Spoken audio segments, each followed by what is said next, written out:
Please be no issues. Please be no issues. Okay, we started the stream. It's on. It's on. Let's see if this works.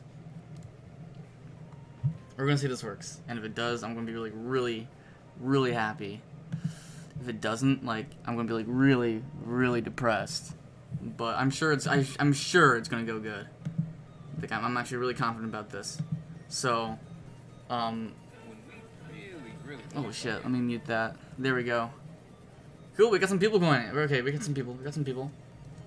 Whoa, look, it's me. It's me. I know.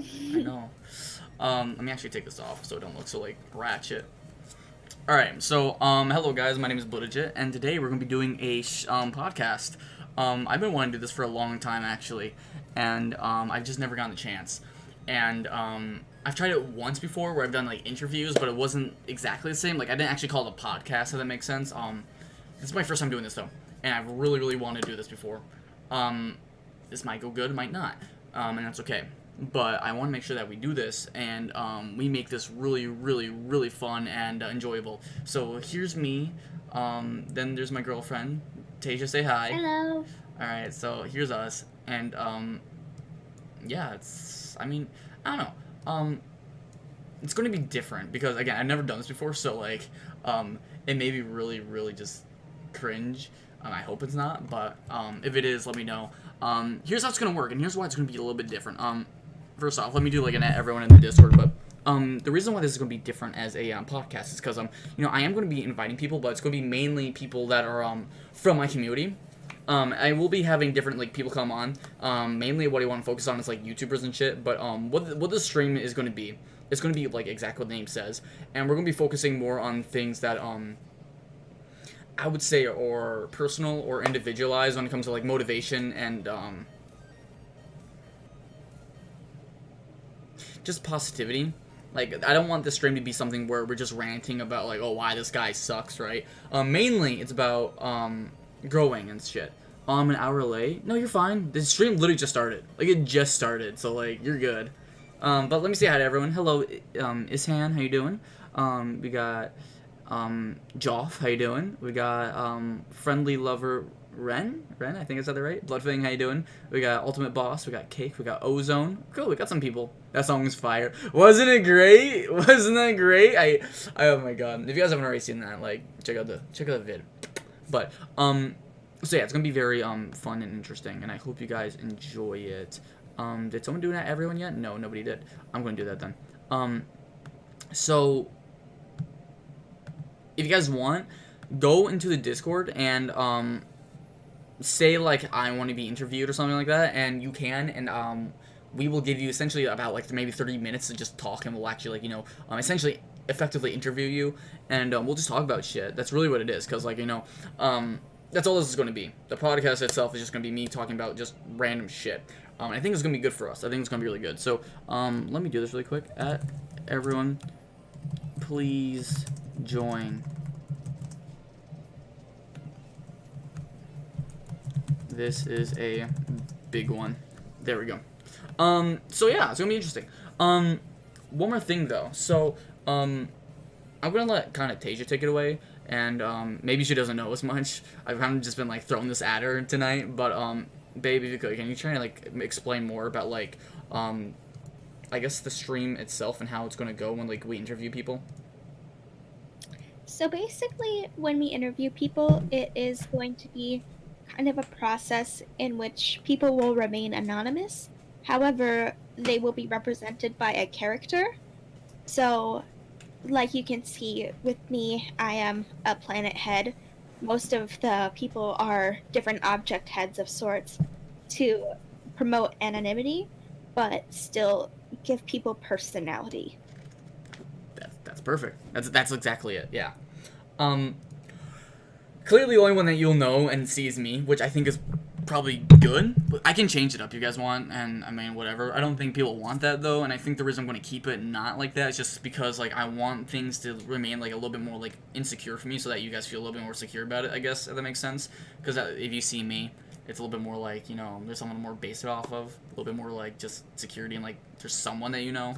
But the reason why I have it where everyone else is anonymous is because like if somebody wants to come on, they can talk. I don't want them feeling like, if you want to talk about something, they feel insecure about it. And I don't want that. I want people to actually, talk about how they feel, talk about certain topics that, might be harder, and they don't feel too stressed about it. 02, how you doing? Welcome. So yeah, like I said, it's gonna be different because this is the first stream. I tried my best to get some people lined up, but I couldn't really find anyone. And plus, today was April Fool's, so I've been doing a little other shenanigans. But either way, this is gonna be a cool stream. And even if people don't join, we will be talking about some other stuff. And maybe, hey Blue, you don't have an intro. You don't have an intro for you. What do you mean, my friend? Like an intro for like the thing? Like, 'cause you're right, I could have one. That wouldn't be a bad idea. Probably should. Can I be interviewed later? Cool, we got some people asking. Cool. So I have about 5 slots for interviews today. So if you guys want to be interviewed, by all means, like tell me now and go into the Discord and ask. That's where I'd like you to ask, because that's where we can actually like kind of grow upon it and actually like do some stuff and interview and talk. This shouldn't be something where we feel stressed out. And again, this is more just for self-improvement. So I have a little book here, right? I got this before, and I really wanted to use this for this podcast. It's called 365 Days of Wonder. The book Wonder is okay. That's not why I'm really advertising. The reason why I like this is essentially it's like just a book of like inspirational quotes, right? That's all it is. And every single day I'm going to be trying to read one, right? At least for every single time we do a podcast like this. So today is April 1st, so let's find that in our book of books. April. Shit, did I pass it? I think I did. I passed it. Oh shoot. April 1st. Okay, almost there. Alrighty, for April 1st. What is beautiful is good, and who is good will soon be beautiful. That's a good quote. Some quotes have a lot of meaning, and you have to like dive into them, and some don't. I feel like especially when it's stuff like this, that's a good one. I think it's pretty self-explanatory though. It's pretty self-explanatory. But that's my first piece of advice here. And like I said, this entire stream is going to be really just about motivation, growing each other, actually supporting each other, being the best we can. And it's going to be great. Hey Blue, mind if I join you? Yeah, you can. Come join. So hey, is there going to be a 3-man one? I'm going to jump in Avengers. I'm going to pull you in there with me, babe. Okay. Tristan, join me. We're in Avengers. We're in the Avengers, Tristan. Where are you? I just saw you there, man. Anyways, though, I forgot where I was going with this. So, excuse me. Motivation, and this is why, again, I want to, do something like this. Because then in a roundabout way, I'm kind of, helping a little bit more and, actually talking about what I enjoy. Motivation is something that is kind of like a muscle, right? It's not something that you can just do once and you have it, right? It's something that you just gotta keep fucking getting and, growing with. There's some videos that I watch all the time, or just, movie clips that I'll watch, and, that's what kind of, keeps me in that same mindset, right? And it kind of reminds me of the same lessons, and it keeps me going. And I feel like I want to try doing that with every podcast we do for this, and I think it's going to be really fun doing that. So let me read some of the comments here. Zachary, how you doing? Let me see. Hi. Who's nice goggles? Thanks, my man. Thanks, Zach. Well, my English is at the stuck state. Now, please understand me. If that book hits a head, it will be... You're not wrong. You're not wrong. I got some other books back there that are actually really good. Some of them are pretty random, but I mean, I enjoy reading. It just has to be something that, I actually feel is fun. For example, I think that reading is really only enjoyable when it's intriguing. It has to be something that actually pulls you in. I couldn't personally, I could not pick up a book about history and read through the whole thing without wanting to be fucking shooting my brains out, But yeah. say I picked up a book about entomology or the study of spiders or something cool like that. I feel like reading is so empowering to be learning and growing, even though you don't have to some of the time. It's like a conscious choice to read personally in the case that you're not reading for like school or anything. Yeah. No, I totally agree. No, I totally agree.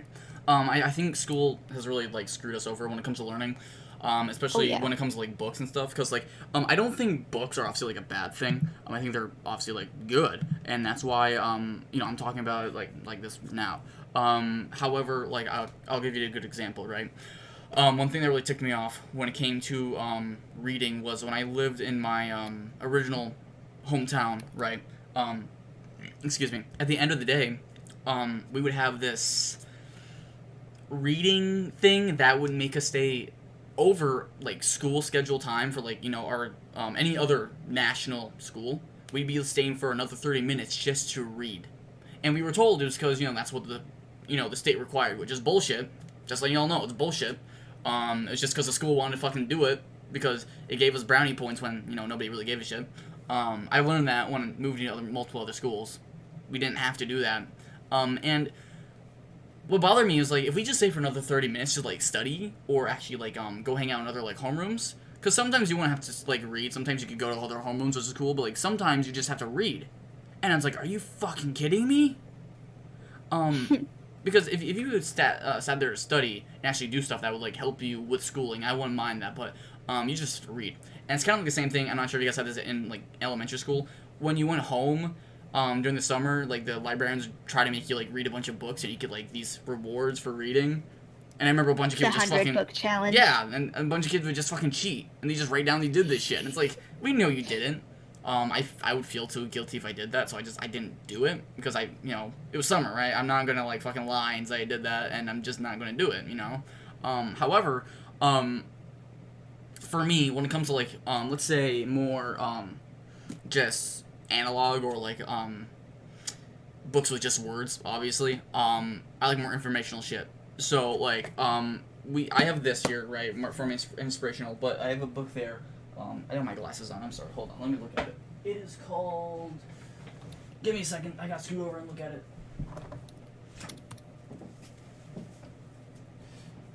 All right, here it is. It's called Good to Great. This is a great book. If you want like to look for a book, this is it. This is a really good book. I really enjoy it.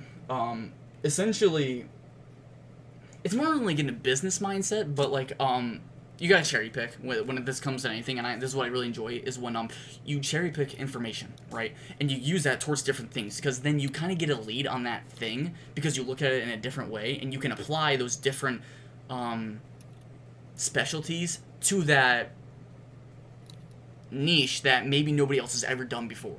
And that's why I like doing, like, let's say business, right? I do that with YouTube because essentially YouTube does have a little bit of like business shit with it, and like for example, that's how I'm able to get some donations now, which is pretty fucking fire, right? But this is a good book. I like it because again, it talks about more information, and I don't mind having just words for that, because why do I need pictures, right? There is a few just for like graphs and shit, which is cool. Like, who cares? For example, right here, it basically talks about like it talks about the small time between action and the thought process of actually doing something, right?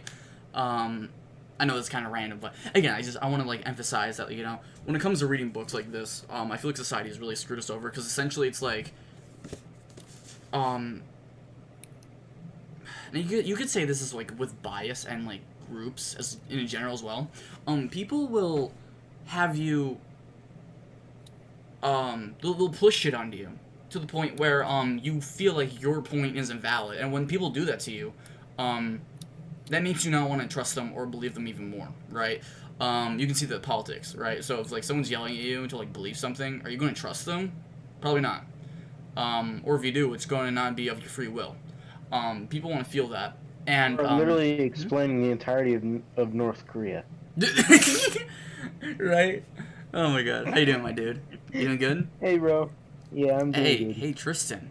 You know I'm doing a podcaster now, right, my man? Ooh, podcast. I've never been in a podcast. Yeah. Would you like to be my first little man to interview? Sure, I guess so. Cool. Why not, I guess. Each interview lasts approximately 30 minutes, so you'll be able to stay for 30 minutes? Probably, yeah. I'll try my best. My mom Alright. might call me down. Alright, so, we will mark you as interviewee. Let's do 4. You'll be 4. Or Alright, 5. that No, sounds- you're that 5. sounds- You're gonna be 5. Alright, this is Yay. you. I'm not sure if you're looking at the stream right now, but this is what you look like, my friend. Wait, That's crap. I'm opening the stream now. My phone's being very slow. You're good. He's good. sock man. Yeah, he's a sock. So I'm not gonna refer to you as Yay. normal person anymore because I want to keep this again anonymous unless you want me to refer to you as your name, which if you're not okay with it. It's fine by me. All right, then I'll just keep calling you Tristan. But this goes for Yeah. anyone. Again, if anybody wants to join the podcast, things will remain anonymous. So if you want to be such and such and such and such, all you'll be given is an avatar with a random head, with an object for a head. So nobody's going to know who you are. Which, I mean, cool. Then you can talk about whatever you want. So let's go back and talk about like books and because that kind of platforms us into our next conversation about like accepting information, actually growing upon it through the idea of free will. I feel like a lot of people don't get that, and again, if we talk about politics, even if like let's talk about like sports, right? I know a lot of people, and you can really see this in like the 90s or 80s, and how it changed. People, when they're like almost forced into believing something that they don't want to, or they're not really given a chance, like they start pushing away from it instead of obviously growing towards it, right? So let's say here's an example. A lot of people, when they're in high school, are forced into sports, or just as kids. And instead of actually, like, wanting to do that, either they'll start doing that, right? Or they'll be like, I don't want to do this, and they'll, like, actually further stray themselves from doing that sport or activity, right? You'll see that a lot with people that, like, almost join, like, really geeky clubs or play really geeky shit.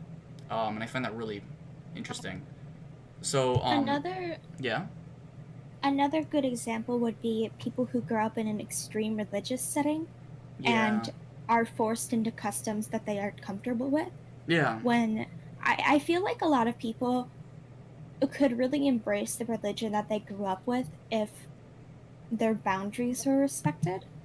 But, obviously, in a lot of religions, I feel like kids are meant to be seen, not heard, and so it's not really a conscious choice that gets to be made that a kid chooses whether or not they get to do something or other involving the religion. So they kind of draw away from that into the years that they become independent. Yeah, no, that's totally it. This is gonna be a little bit Blue, more. not to cut you off or anything, but my headphones are going absolutely berserk, so I'm gonna go switch over to my computer. So I'll be back in like 5 minutes. All right, homie. Sounds good. Oh All right. man. Oh, he was serious about the podcast? Yeah. What, you think I was lying? Let me look a little bit more at the chat. Yeah, like when I was... Who's talking? Oh, Daffy. Hey, you want to do a little bit of the podcast? Yes, I'd love to. You will? All right, hold on. Let me move us into a different voice chat. I will give you your own character then. Do you want me to refer to you as just Daffy? Yeah.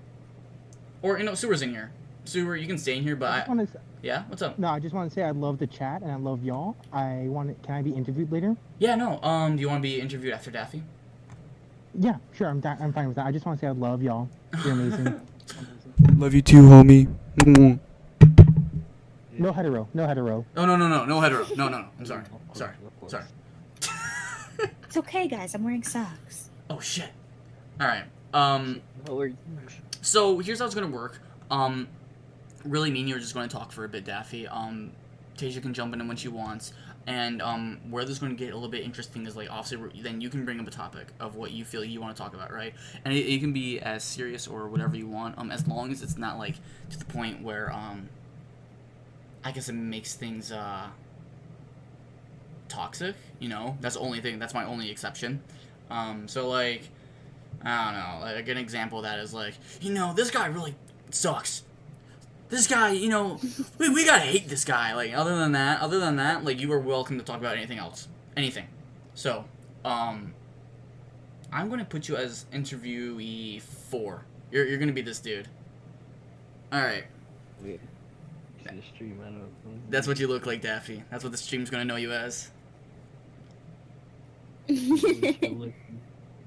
Mr. Candleboy. Yeah. Light it down. up. Light her up. Yeah. All right. So anyway, so I'm gonna like open this up a little bit because I actually know Daffy. Me and him actually like hang out, and this is the first stream, so a lot of the people here that I actually know and I talk to.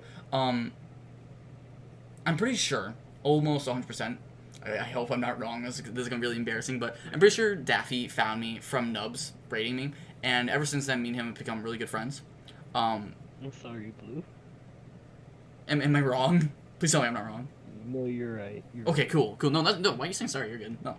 So, he came from there. That's really cool because now me and him are really good friends. Right? We've actually grown as individuals, and that's really cool. At least as friends. And slowly he's been jumping onto more streams and actually talking and playing games with me. And like sometimes we'll play like Brawl Stars and shit together. So our relationship has really been growing, especially actually interacting with each other rather than just having like a I guess streamer and fan relationship, So I really appreciate that from him. And one thing I can really appreciate is he's always really been positive and trying to make the best of his situation. And that's something that like you can see a lot in a lot of my favorite friends. I don't want to say that, but it's true. I mean, like for example, like Orange, he's always, I don't think I've ever heard a negative thing out of his mouth. So, but yeah, so let's keep going. Jeremy, how you doing, my friend? Welcome to the stream. Anyway, so Daffy, I'm gonna give you a little bit of time to talk. Tell me about yourself and what you like doing, and I guess why you're part of the channel. Hi, my name is Daffy Doug. 4881, that's optional. So, I guess I'll just start about how, I got into where I'm at right now. So, I grew up, normal kid, doing dumb stuff. And one day I got hurt. And then, like my whole toenails, like, was off. What? And, like, it was nasty. It was nasty. And I had to go home. And then I sit at home. And everybody was home, end of the day. And then I go while I'm getting clean, while my mom's fixing the wound. I look at my dad, and he's playing this game with my brother, and it was Ratchet and Clank. And that is the first time I ever fell in love with video games. Oh, that's a cool way to. Okay, I see. That was a cool introduction to that. I like that. That was good. And video games have essentially just been my life now. School has always been, a main thing, but I really don't like to bring up school most of the time. Yeah. I'm there, and I'm there. And then also, like, something I'd like to talk about is I want to bring up as conversation one is friends. Like the show? You find a good one. Oh, I'm sorry. Like, I'm listening.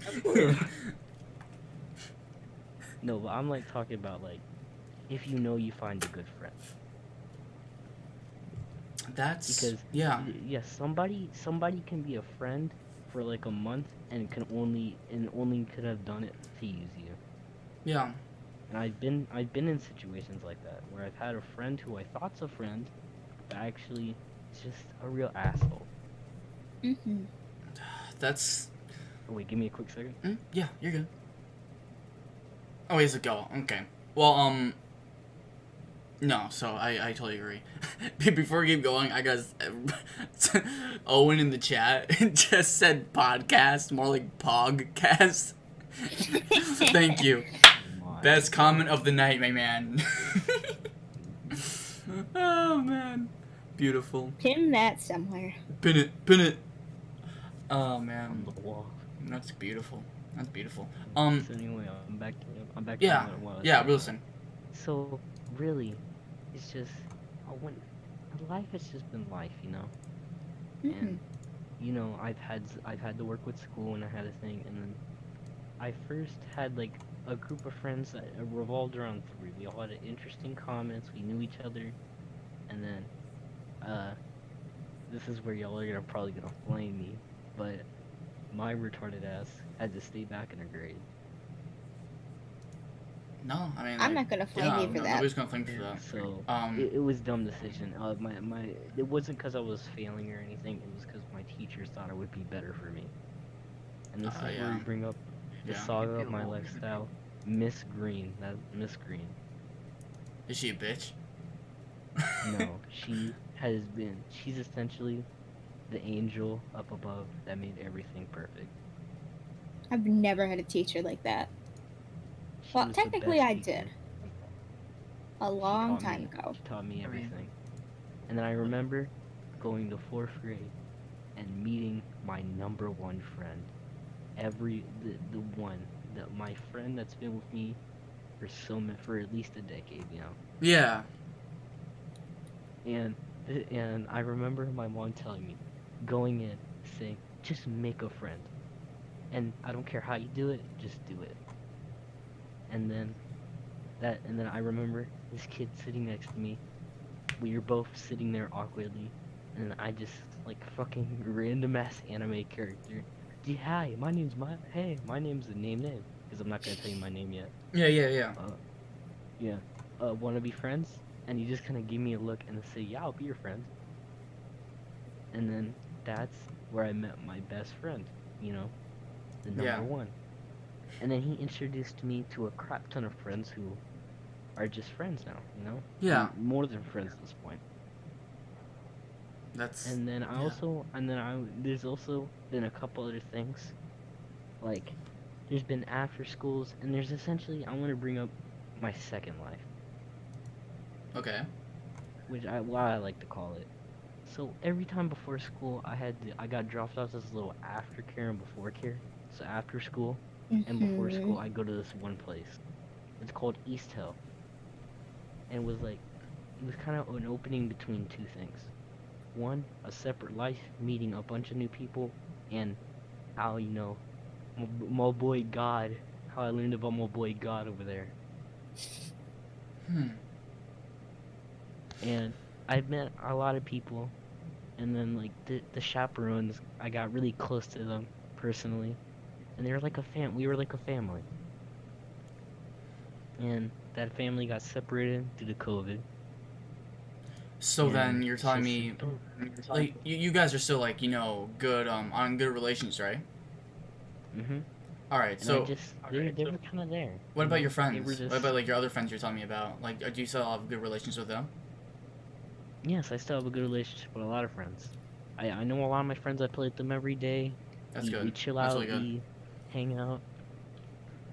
Well, you said some you said friends something I've had- about one thing I really want to go back to, and like because I just don't want to forget in the back. You talked about friends and best friends and like you know like the main like difference and how there's like an importance and distinction between the two. I want you to go back to that and Okay. So explain. going back to that, yeah. I want to say one thing that my family's always told me, because my family is very, you know, with things. They said, a friend is a friend. They're optional. They can be replaced. Family can't be replaced, but a best friend is family. I agree with that. I completely agree with that. Yeah. That's yes. And so, I haven't really opened up to a lot of friends who've just been friends, you know. We've hanged out in school, I haven't really gotten with them. But certain friends, best friends, more than friends, I like to call family now, have learned a lot, and it's just really, you know, and then sometimes there's people I know, and it's just, yeah. I'm gonna have you pause right there for just a second. Hey, Tristan, or anybody, here's the rules for joining this. If you would like to be interviewed, jump into a random voice chat. My girlfriend, sorry Tasia, throwing this task on you, will drag you into the Avengers if you say that you want to be interviewed. However, you must stay muted if you are not either the person being interviewed, me or Tasia. If you're being interviewed, by all means, obviously, like, stay unmuted, please. Don't feel like, yeah, you're good. Everyone else, like, you're welcome to stay in the VC. Just please stay muted, please. That's cool. Yeah. Just then everyone has a fair chance, and, like, it doesn't feel like someone's time's kind of be, like, being taken from them. So, that's all I gotta say. But anyways, keep going, my friend. Keep going. I want to hear what you guys say.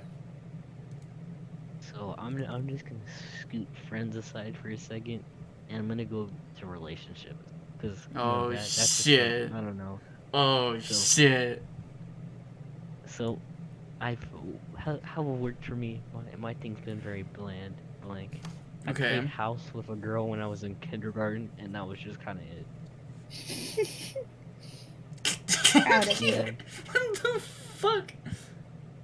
I know. But then I was just kind of bland there, you know. No one really caught the eye. Yeah. And then I go to 5th grade. I meet the woman of my dreams. Those are names start I with a don't C. know why, but people. Yes. Oh! Fucking psychic. I'm a fucking psychic. All right. Tell us more. Is I felt like we both knew that, because when we didn't really know each other, but there was this thing that we did. And we're in 5th grade now, and Okay. you know, it's just, I don't know why, there's this random thing we did where we just stared into each other's eyes, like we were staring into our soul, and, like, no matter what situation we're in, we'd be in the middle of class, and then we'd just do it. Let me say this. Then- Here's something that I find really interesting when it comes to, like, relationships, and I feel like people, they kind of move away from this, which kind of bothers me. When it comes to relationships, people almost just think of their partner sometimes. It's just their partner, and, like, almost as a toy, and that kind of bothers me. An accessory. Yeah, and not always, but maybe even subconsciously. And what they really should be thinking about is kind of the way you said it, or maybe not, but relatively similar, in a roundabout way, is an extended best friend. They should be your bestest friend. Really. That's how I am with Tasia, right? I had her essentially be my best friend, and then we moved way past that, and now obviously, like, you know, we're boyfriend girlfriend. Sheesh. And that's how it should be, because then, you know, even at your worst, you will be more than most couples will ever be, you know. And that's something that's beautiful, you know. And I feel like too many people don't understand that. They don't open up. They don't really grow as people, you know. At least in relationships. So I mean, what you're saying right now about, like, you know, actually that connection, that's really good. And it feels for anyone too. Grow it. Like, it sounds kind of cringy. I don't care if it does, but, like, a lot of people, like, will act really silly, and they won't actually tell their crush how they feel, right? They'll just kind of, like, act all, like, dumb, or just, like, okay, people know this too. And, like, let's say kindergarten shit, like, people do, like, really dumb shit to, like, get the person they enjoy, like, their attention, right? Like, they might hit them and shit, which isn't good, but one thing I really realized is you gotta, like, treat the person you like, honestly, or just with anything, even just, if you want to make a friend, like, treat them like a fucking human being, really, and try to, like, understand them and know them, and don't give up on them right away, because sometimes it's okay, like, if it doesn't work out and they're an asshole, like, it's okay to walk away and say, man, that guy was a fucking piece of shit. But most of the time, you know, if you just talk to someone like a normal human being, like, you know, the way I'm talking to you guys, right? You know, you'll grow bonds and shit that really will surpass what almost, I would say, 90% of what your friends consider friendships will ever be. I would like to talk about treating your partner like a human being. I Yeah. find that in the situation that we have a crush on somebody, it's normal to kind of idolize them and separate them from everyone else as if they're this supernatural being. We create this personality for them Yeah. that kind of fits exactly what we want in terms of standards. And I think that that's pretty dangerous to do, especially in modern society, because, like you said, we kind of act all dumb and stupid and we don't really introduce ourselves as normal people. And so, imagine that when you do get into that relationship, when everything is going well, it turns out that you aren't compatible because you realize that this idolized version of them is nothing like who they are. And Yes. so it's kind of, I feel like it's absolutely vital to kind of get to know a person like your best friend before you actually get with them. I feel like, let's take high school relationships. How many people do you know that just date because they're two popular people? 1,000. And you know that their relationship is awful, that they never talk to each other, and when they do, they argue, and it's just a shipwreck. Well, then you consider how different they are in terms of their friend groups. They may both be popular, but would a jock who has no respect for women really want to be with a girl who respects her femininity and acts like a whore?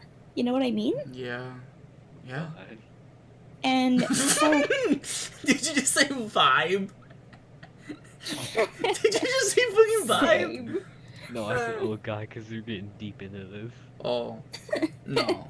Like you said, vibe. It's a vibe, man. I get that. No, but I think that you will never have a successful relationship unless you and your partner can relate on a value that isn't more than romantic. Agreed. If you and your partner cannot be friends, if you and your partner cannot have a normal goddamn conversation There's and an issue. sit down over like a cup of coffee and just chat, I feel like it won't work out. Yeah. How can you be with someone if you don't appreciate their values, if you get bored of them, if you don't agree with them or understand them? You know what I mean? Like, it just baffles me that so many people out there talk about rising divorce rates and no birth anymore or drops in the birth rate. But it's like, imagine how many people just married because they thought they should. You're exactly right. I feel bad because I feel like Daffy's not talking enough, so I'm gonna go back to you, Daffy. Sorry. Just because I want to make sure that you are getting enough time to talk. I feel like we're kind of marching over you. So Fine. I want, again, because just to keep a little bit more order within what we're talking about, I want to focus again really tightly on the three things that you really mentioned. Let's go. We'll say three. We'll say three. One of them was that your passion for gaming, right? That's one thing that you really enjoy. Is that correct? Mm-hmm. The second thing is your friends, right? Mm-hmm. And then the third thing was relationships. I think we beat the shit out of relationships. Do you mind? Unless you want to keep talking about it, feel more than free to. But can you please tell me more about what you think about those other two?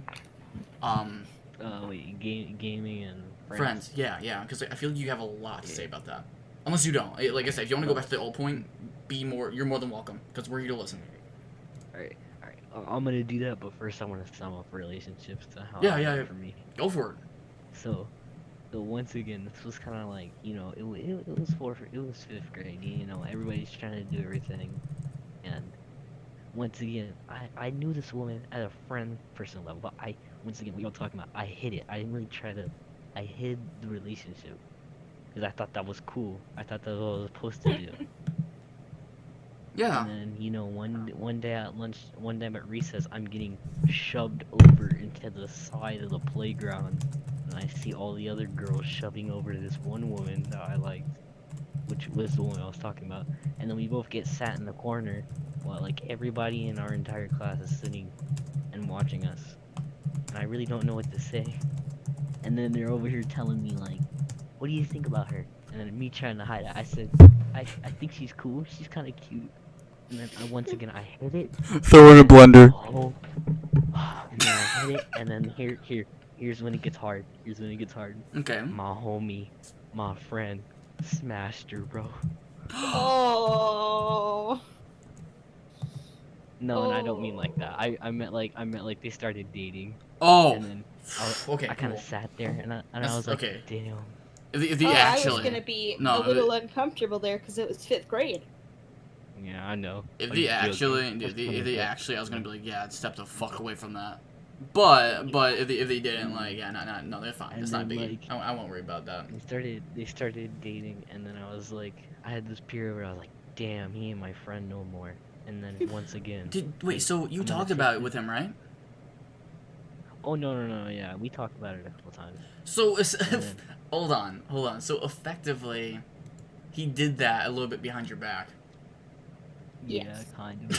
Oh, But what an now ass. We're, Okay. Now we're gonna go to the present, where Okay. when we're like, I'm thinking about this. I'm in all this rage and fury, and then I hear from the famous. I don't know if you guys know who this is, but his guy named Berleezy. He told me about 2 things. One, Berleezy. don't let a girl get in front of your friends. Me and this guy, we were big friends, super friends. Bros before We hoes, knew each yeah. other like the back Yeah. of our hands. Bro before hoes. And also Yeah. he taught me another thing. Shooters are gonna shoot. And then that just meant, and it just kind of like, I didn't know what to react, because I know it's like half wrong but also kind of half right, because if you sit there and say You're right. nothing, Yes. somebody's gonna take it, but if you do it all the time you just look like a weirdo. That's a very hard thing to talk about because like I totally understand that. I will give you a similar situation. Because I was in a similar situation when I was a freshman. I believe I told Tasia this before. Tasia probably knows the Damn, story. I was the other guy though. And you guys might see my perspective, maybe not. Call me an asshole, that's fine.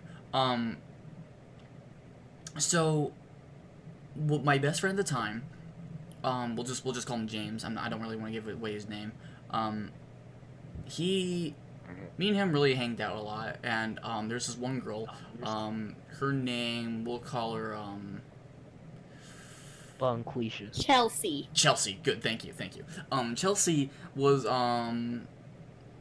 nice. She looked nice.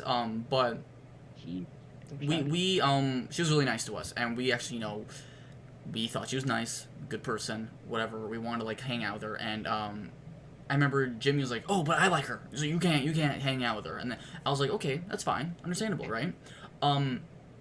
Over 2 months go by, and he still hasn't done anything. So I start talking to him like, "Hey, are you going to do anything?" And he's like, "Yeah, but I just need to wait. I know I need more time." So I gave him another week, and then I'm like, "Sorry, Jimmy. I just I'm going to hang out with her." And then he got really mad at me, right? And then I decided, effectively we called the girl, and we hung out. She came over to my place, and we hung out. We text sometimes. It was cool. Nothing ever happened with it, which is fine. I didn't really see anything out of it. I don't think she did either, which is fine. Like, I have a very, I want someone very motivated and isn't just looking to do things just to be generic. Like, I want someone that is willing to, like, rise above and, like, grit their teeth. However, I didn't see that in the person. But the difference here in this story, and maybe you see it, maybe you didn't, and this is what I was going to talk about. Tell me what you guys think, but the reason why I think it was okay what I did was because I was respectful to my friend. I still respected his wishes. However, when effectively he wasn't doing anything about it, and more or less he was just putting dibs on something that he never really even took advantage of. More or less, he's just trying to hold me back, which sounds mean, but it's true, right? So then afterwards, obviously, I told him, and I did it, right? I just actually went for it. I don't think there's anything wrong with that. Hey, Blue. I don't think there's anything wrong with that. However, if there's a friend that you trust and they go behind your back and essentially you break your your trust, there's a problem with that. I think there's a huge issue with someone going behind your back. You could say the same thing with like just breaking up with someone, right? If they go behind your back and cheat, compared to obviously like, if they say to your face like, "Hey, we're breaking up," and then they go find a different partner, they're completely different scenarios, right? And I think that's the same thing here with your friend. If he didn't tell you something, I'm sorry, but I think he's an ass. I think he's a piece of shit. However, if he's, if he did tell you something, then, like, at least there's a little bit more you can respect him for, right? And there's something you could still build off there. Do you agree or no? I agree. Oh, you talking to me? Yeah. Oh yeah, I agree. Yeah. So I'm sorry to pry a little bit more, but you said your friend did not warn you, right? Oh no. So this is kind of what happened. I can't really blame him. So, this kind of happened during Corona, so I couldn't really. And since I didn't get her phone number, like the shy idiot I was, next time I talk to him, which is coincidentally through Fortnite, don't get on me. Okay. No, you're good. But hey, I'm looking at these two. They're oddly close. They were making the slime rocks, and I was like, okay. And I was like, I don't know why. I just randomly asked Jordan, "Hey, you dating anybody?" He's like, I'm dating Caitlyn. And I was just like, damn. Just like a single tear went down my eye. And then you just learned, and he knew you liked her, right? Yeah, damn. She wasn't like bad or anything. She was just a nice woman. She had these crystal clear eyes like diamonds. Well, there's one thing that he is, and this may be debatable. I'm going to get into a huge rant if you don't mind now. But Don't take too long. There's two things. Mainly, one is that's a scummy friend. I'm sorry, but that's a scummy friend. I don't agree with that. Essentially, if you just found out right there and he knew, he should have told you about something, or try to make you understand where he's coming from, or be like, "Hey, I'm sorry, but you're welcome to go for her too, but I'm going for her," right? Essentially, all he did was like, I gotta do this now because fuck this guy, right? However, the second thing too is I agree. You can't. I mean, and this is where it gets a little bit controversial. I don't know. I feel you should have tried doing something, because then, like, it's also hard to say, like, and this is, like, where I think you said, oh, it's kind of my fault, too, which I understand. I feel like you should have tried. However, it's also one of those things where it's, like, it's just based upon fucking sex. Like, a lot of women will, like, literally stand there and this is what they'll do. This is what they'll do. Watch. Look at the stream, guys. We'll just stand here and be like, Oh god, now I need to look at this stream. I tried. He didn't come towards me. It's like, you just fucking stood there, you dumb bitch. You didn't even try shit. So, it's always the guy that has to fucking do shit. Which is fine. No, it's not. Whoa, controversial. What? Controversial. Yeah, no, seriously. I think a fucking guy and a girl should put in, like, the same amount of effort when it comes to, like, asking someone out. So I definitely made the move. I think that's bullshit. I think it's complete fucking bullshit. Ooh. No, I made the move. Because I texted you. No. I texted you first. Not with the intention of dating me. No, but I texted you first to talk and hang out. To hang out Yeah. as friends. Yeah. And then No, I made Oh, the shit. move. Okay, going back to your point. I do think it should be like an equal. Fight. It should be like an equal thing, right? It should be an equal thing where we have partners actually like reaching out to each other, and I'm not sure if she liked you too. If she did. Oh, she did. She actually told me about it, that she liked me. Well, then, I mean, And then honestly, she dude, she kind of moved on. and then it sucks. And then she made the move on Jordan. It sucks. I'm sorry, dude. But, like, it feels like, I know. essentially what it sounds like is your friend screwed you over. That's what it sounds like. I know he did. But I'm not gonna let a girl, even though I liked her that much, I'm not gonna let a girl in the way of someone who is gonna be a friend for longer than I'll probably know her. Bros before hoes is I don't like that saying, just because again. Yeah, I know. That's why I didn't try to say hoes. No, you're fine. I don't give a shit. Not because of that. Like, I'll say hoe. Fuck it. But let's say again with Tasia, right? If they're your girlfriend to begin with, like, these should be like essentially one of the quote unquote bros, right? Like, if they're really that special to you, don't you think these should be one of them, right? If they're not, then like, we're still friends now. then how like it should be like literal just fucking equal playing field, or they're like literally in the same clump. Like, if they're not, then like I think there's an issue. But anyways, no, you're right. And that's rough, my friend. This time is alright, Blue. Mhm. So I think we're gonna skip away from relationships now. I hate to be like this, my friend, but random. we took a little bit too long. What? Yeah. We were on relationships too long. So much more to tell. So, now we're going to move on to another person, because it's been 30 minutes, and I'm a man of my word. So, the next person that was in line, who is it? Let me see. I believe it was either Tristan Thanks for or having me on, Sewer. Blue. Yeah, of course, man. It's.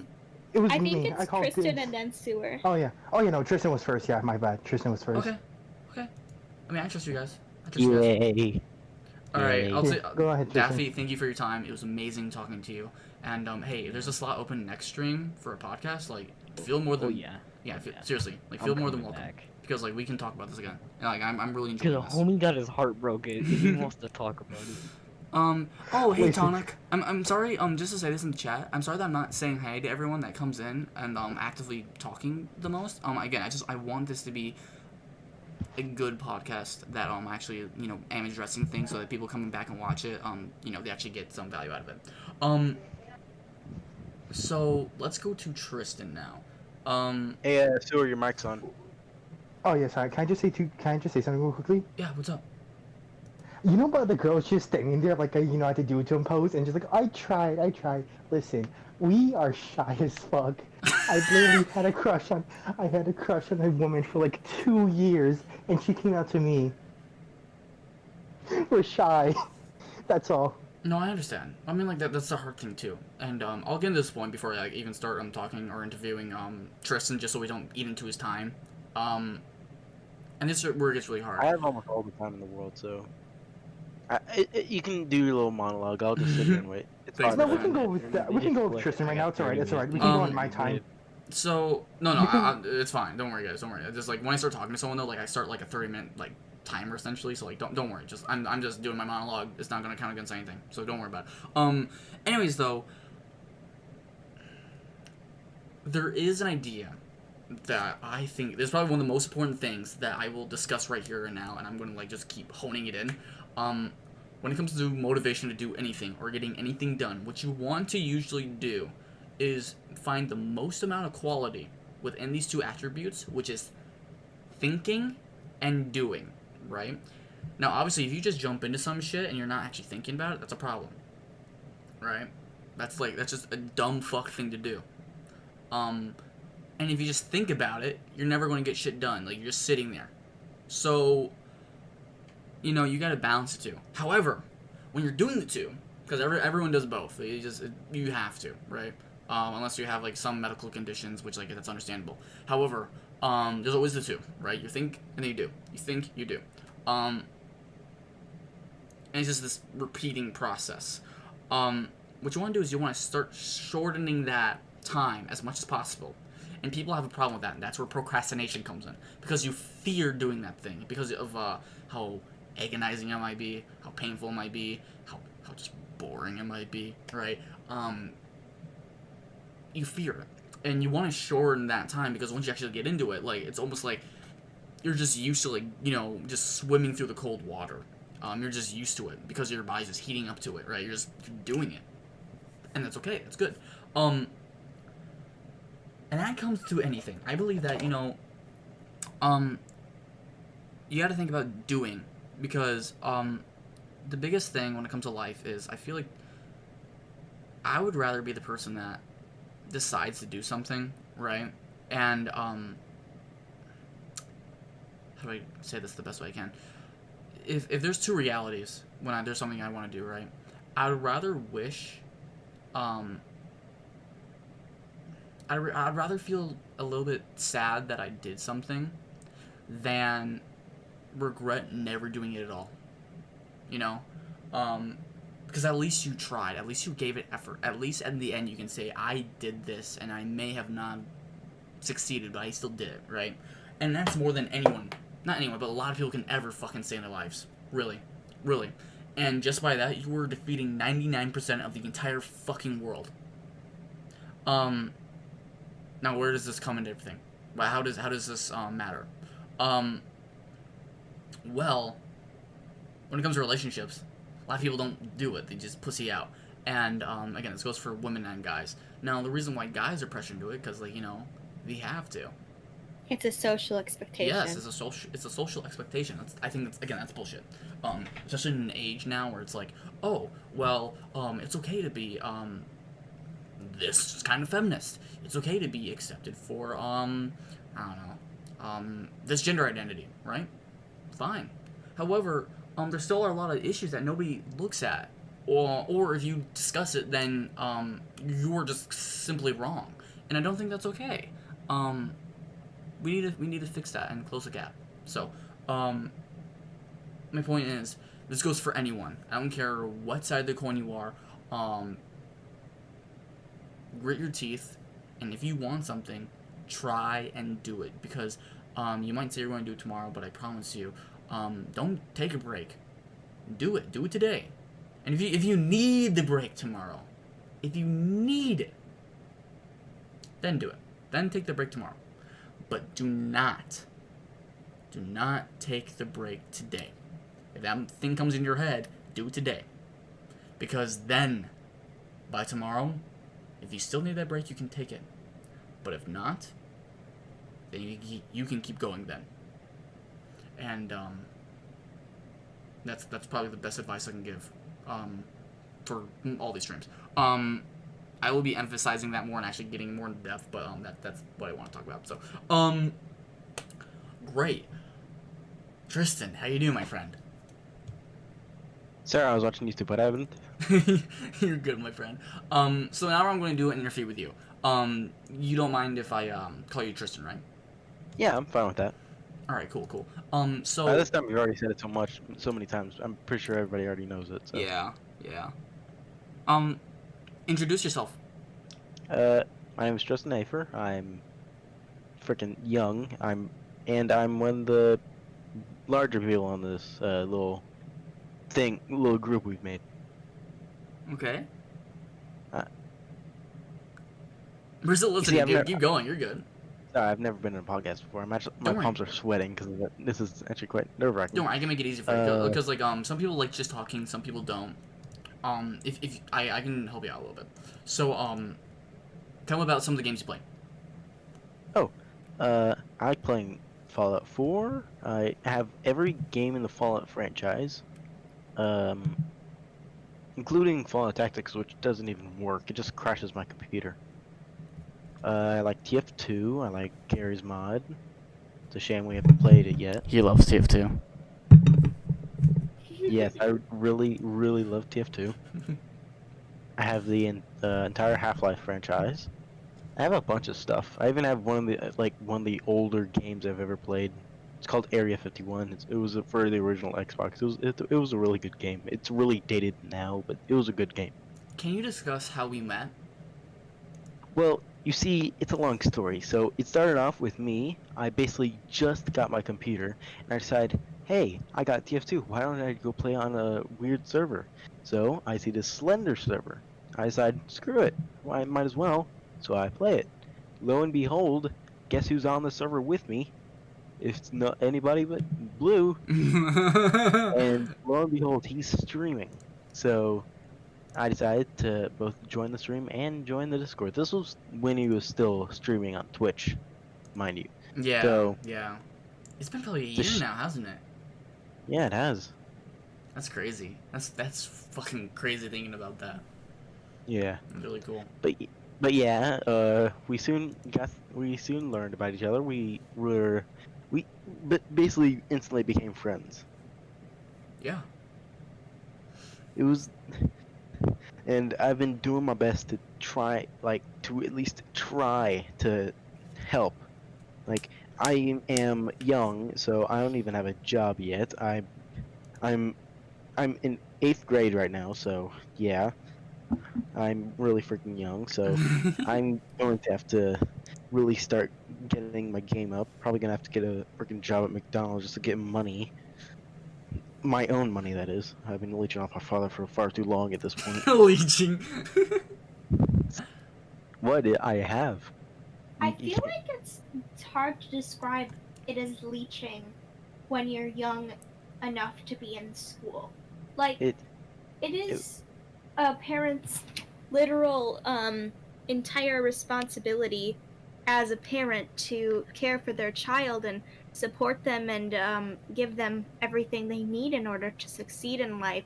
And so I feel that a necessity to that is, of course, food, goods, clothing, and that's the bare minimum. Like, Exactly, but here's the thing. My father is 41 years old. yes, So he has a hard time just getting money. So I just I feel like I'm leeching off of him because he's having a hard time just making money on his own, and I'm taking money from him. So it makes me feel bad when I do so. I definitely understand that. I feel like when you grow up with a parent who either had you when they were in poverty or is older, it kind of translates into this consciousness and guilt of how you spend their money, how often they spend money on you. Like, I know that when I lived with my mom, I always used to get very conscious about how much groceries we would spend because she would freak out about it a lot. Or she would contemplate, like, well, if I'm going to buy this many groceries, I get to pay these bills this month, you know? And I mean, a lot of kids I don't think have the same experience I did, where their parents openly discuss things like bills around them or talk to themselves out loud about bills, etc. But it made me very conscious about how my mom spends money and how I spend money with my mom. So I know what you mean by that, but it took me a while to get over it, but I had to realize that having your parent have you, it was their choice to have sex and possibly have a child or plan for a child, and so the bare minimum is providing for that child. And Yeah, I understand. it's just like it'll take a while to get past it and get over that guilt. But remember that you're in 8th grade. I didn't get to start working until I was 15. And even now, I still rely on my parents to take care of me, even though I very well could have a job and I could provide for myself if I tried hard enough. I understand you completely. Finances is a hard thing, man. I definitely could have used a better term when talking about me taking money from my father, and I'm sorry for like saying it like that. No, dude, Oh, like, don't no, worry no, about no, it. no. Hey, Don't hey, apologize. Yeah. I mean, like, the whole reason we're here is, like, you know, to realistically, like, open up these topics and, like, you know, make it, like, more easy to discuss and hopefully make it so that, you know, you can have a different look and improve yourself because of that different outlook. Never really thought of it that way. That makes me pretty happy. Yes. Tristan. Yeah. You're interesting because, you know, I find you to be, like, one of the most silly people I know. And, I always enjoy hearing from you, even if it's just a tiny bit. Because it you know, makes you giggle a little bit. Putis. In a weird way, you're like a little brother to me, okay? And I'm okay with that. And it's really funny hearing you talk about this, how, like, you know, you don't like taking from people. And, that's something I understand. I understand that completely. You know, when it came to a lot of things, with what I have a little bit insecurities about, I don't like... When I first started YouTube, let's do this example. Maybe this will help you understand a little bit more where I'm coming from. I didn't like people helping me out at all. Because I was like, you know what, I don't want to be known for, people helping me out because, after a while, they're not going to want to help me out. They're just going to want to fucking leave me, right? Because then they get bored. Or they feel like I'm using them. And, I just never asked. And, that's why if you look at the beginning of my channel, I didn't do good. However, it was just quite the contrary. And like when I actually did have people helping out, they're like, "Oh, what can I do? What can I do?" Right? And sure, some people laughed, and it's like, you know, you start to learn to say, "Screw it, fuck them," right? But for the majority, most people stayed, and I actually did grow the community more than I would have expected. So what I can say from that is, as long as you have a good intention out of it, that is for growth, like actual growth, and there's a reason behind it. When you ask for help, you shouldn't feel bad about it. And if there is any reason you do, maybe it's because it's not for growth or it's just purely personal. It's not. I mean, there's nothing wrong to discuss it still. And if you still feel wrong discussing it, then I think that's a problem with the person you're discussing it with. So,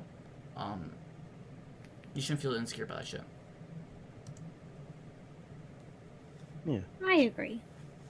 So do I. Shouldn't feel so insecure about that shit.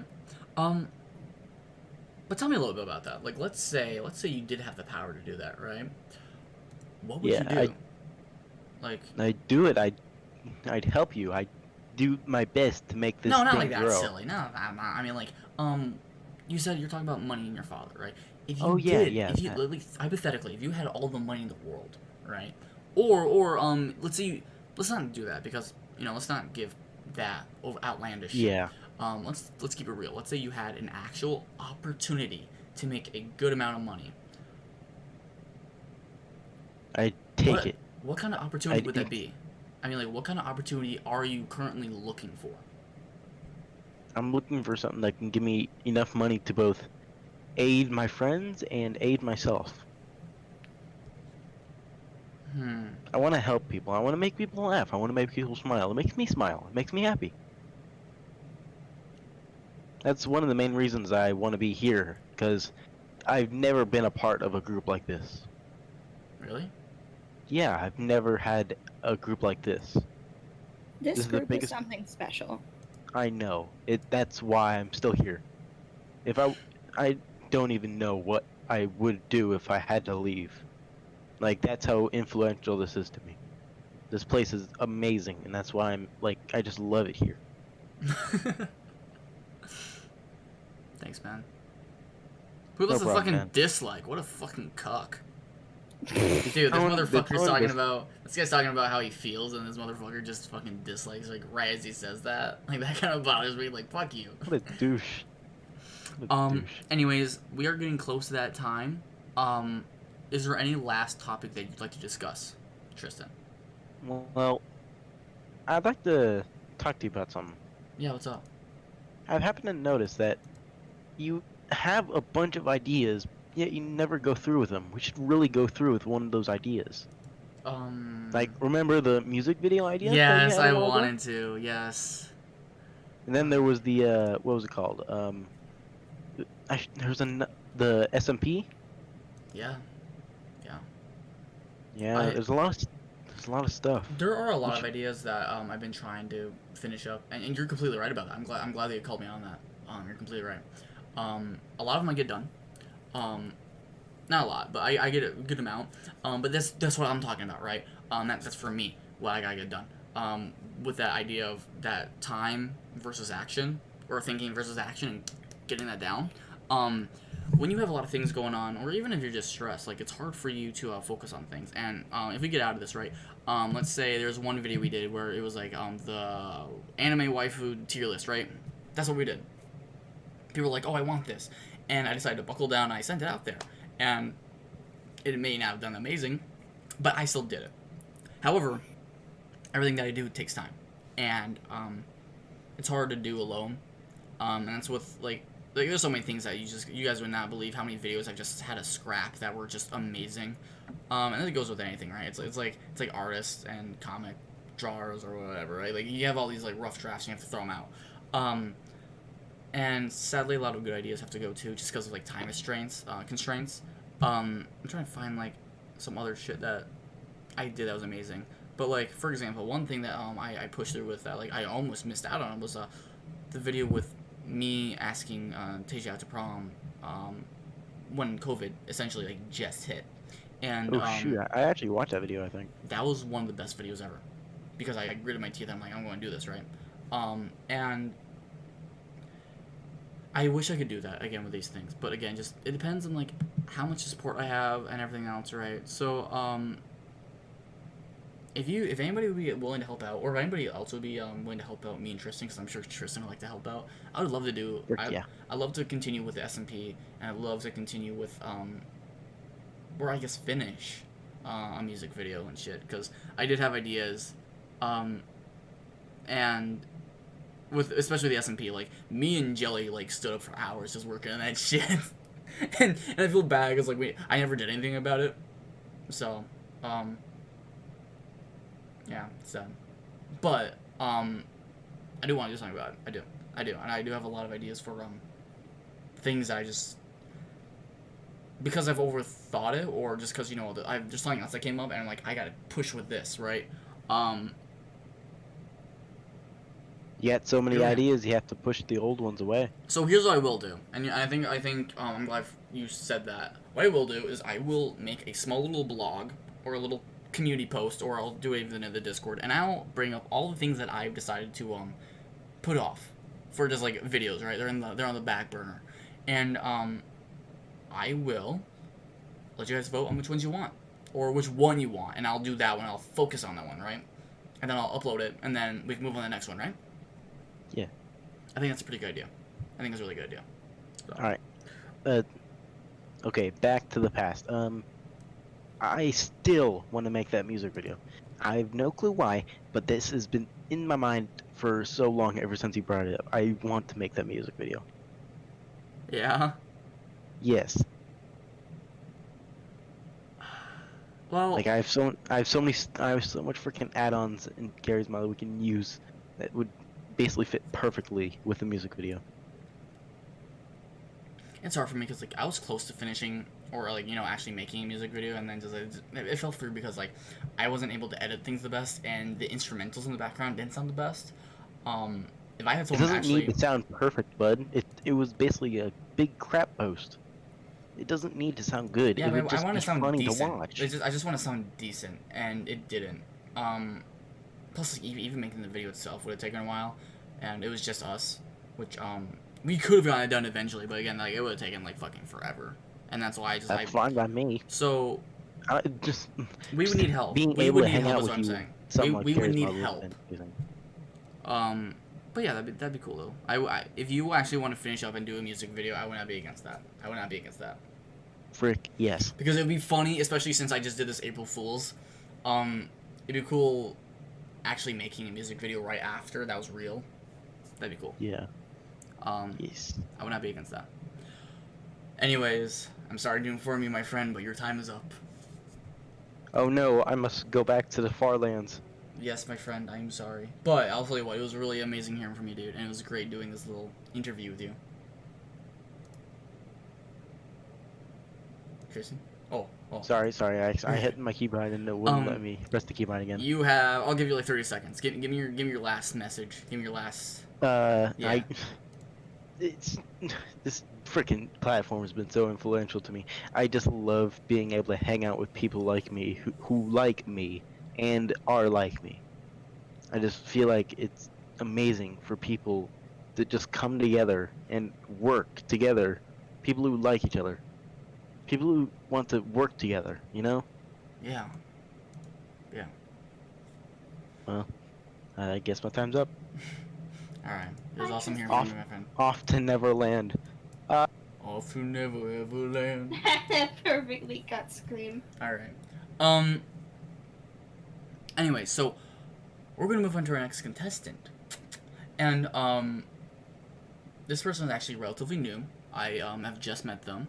But they're really sweet. Hello, So, fuck boys, fuck girls, and anywhere between and not in between. I am here and I am queer. I'm also a transgender. I am here to fuck shit up. How was your day? Me fucking too. how would you like us to, like, what do you want your name to be for this? Like, how do you want me to address you on this one? Quick question. I need to check the stream if my profile thing is a hot girl, gamer girl. It's kinda. Okay, so like, do you want me to like go over like you want me to do like a quick review of my life at first? Like, what do you want me to do? Give me a quick, like, what do you want me to like refer to you as during this interview? Oh fuck, yes, that's what I'm talking about. Actually, we can just go by sewer. We can just go by sewer night or like Ren or like Valley. I'll call you Sewer then. That sounds good. That sounds good. Okay. So, again, you've kind of seen how this goes. Introduce yourself really quick, and if you have anything you want to talk about, like a topic, throw it out there and we can discuss it.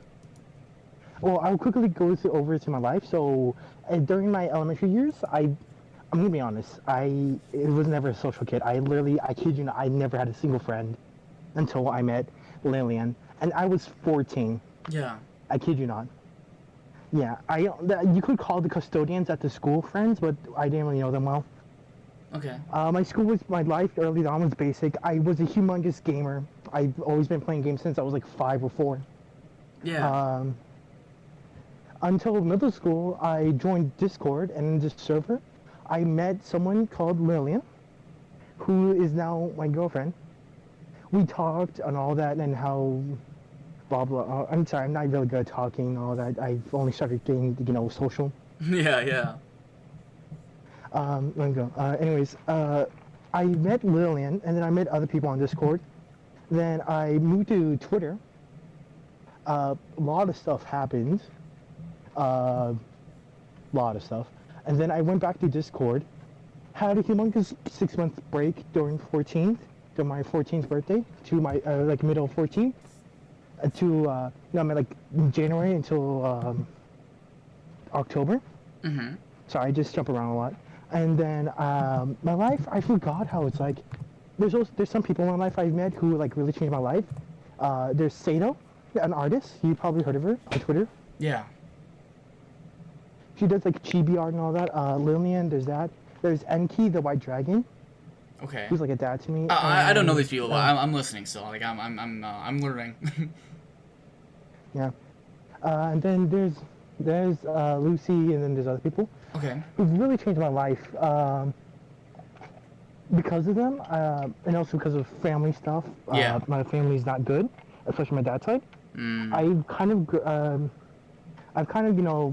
the saying like blood is thicker than water, or something like that. Ah, okay, yeah. Yeah, I don't really connect to that. I agree. But I see as my friends, as my family. Yes. I would put my life down for them easily. Agreed.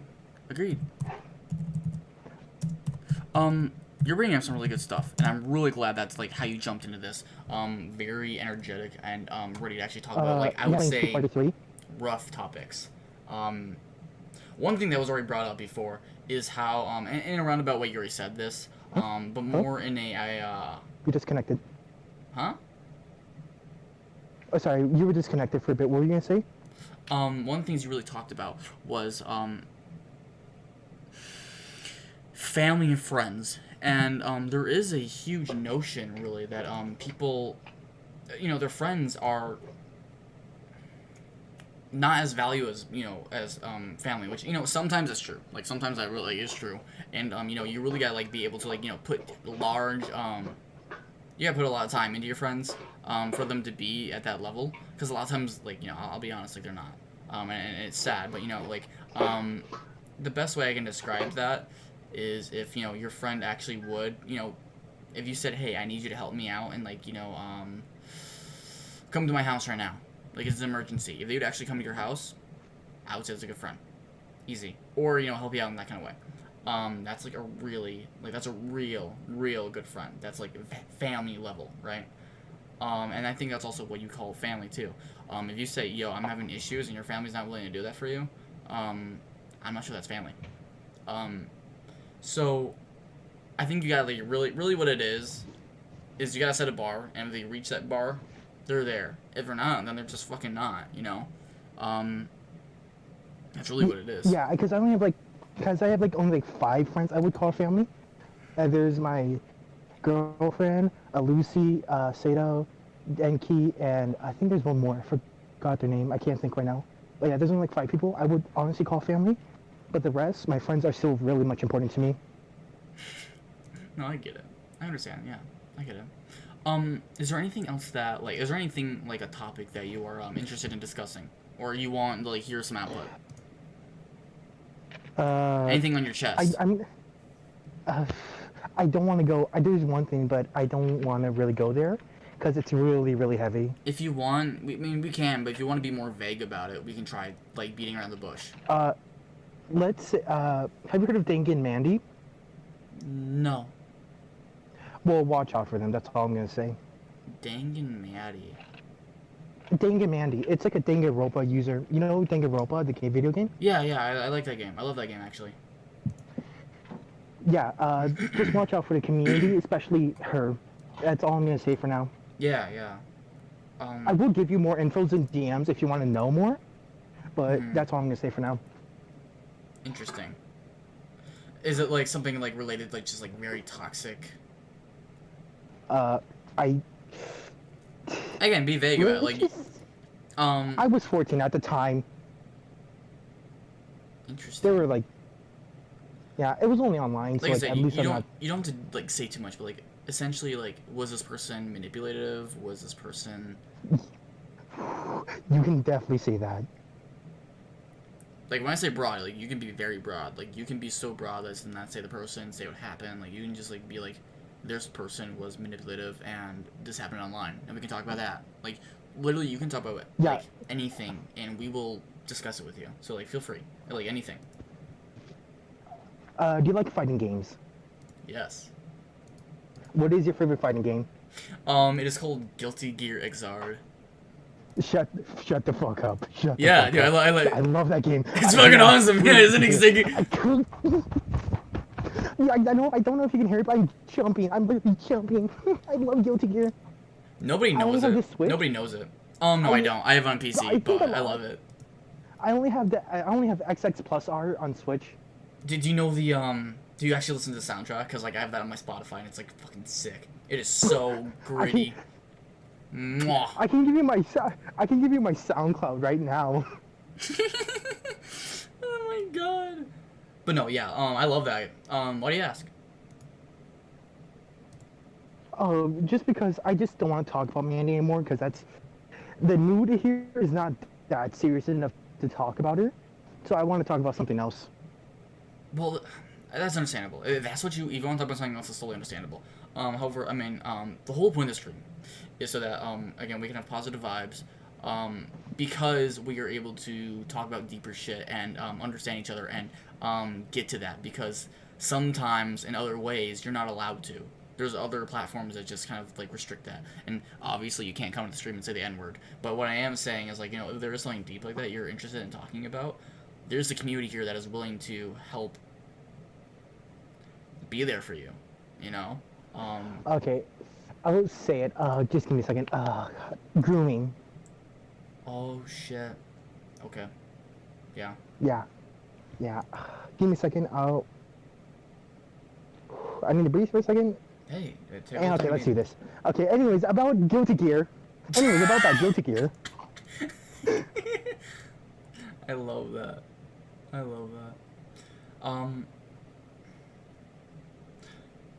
Man, that's rough. Yeah, but I'm alive. I'm still here, and I'm still alive. Well, I've dated my first ever friend. I'm an anime protagonist.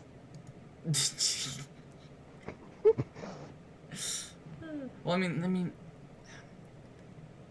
the internet is a two-way street, right? And everyone knows this. But, you know, if we, and it's really funny because, you gotta make decisions for yourself. And this goes with anything in life. Things are good and bad. Maybe a stretch, but I'm gonna, like, talk about this, for example. Let's say Vietnam, right? People are drafted.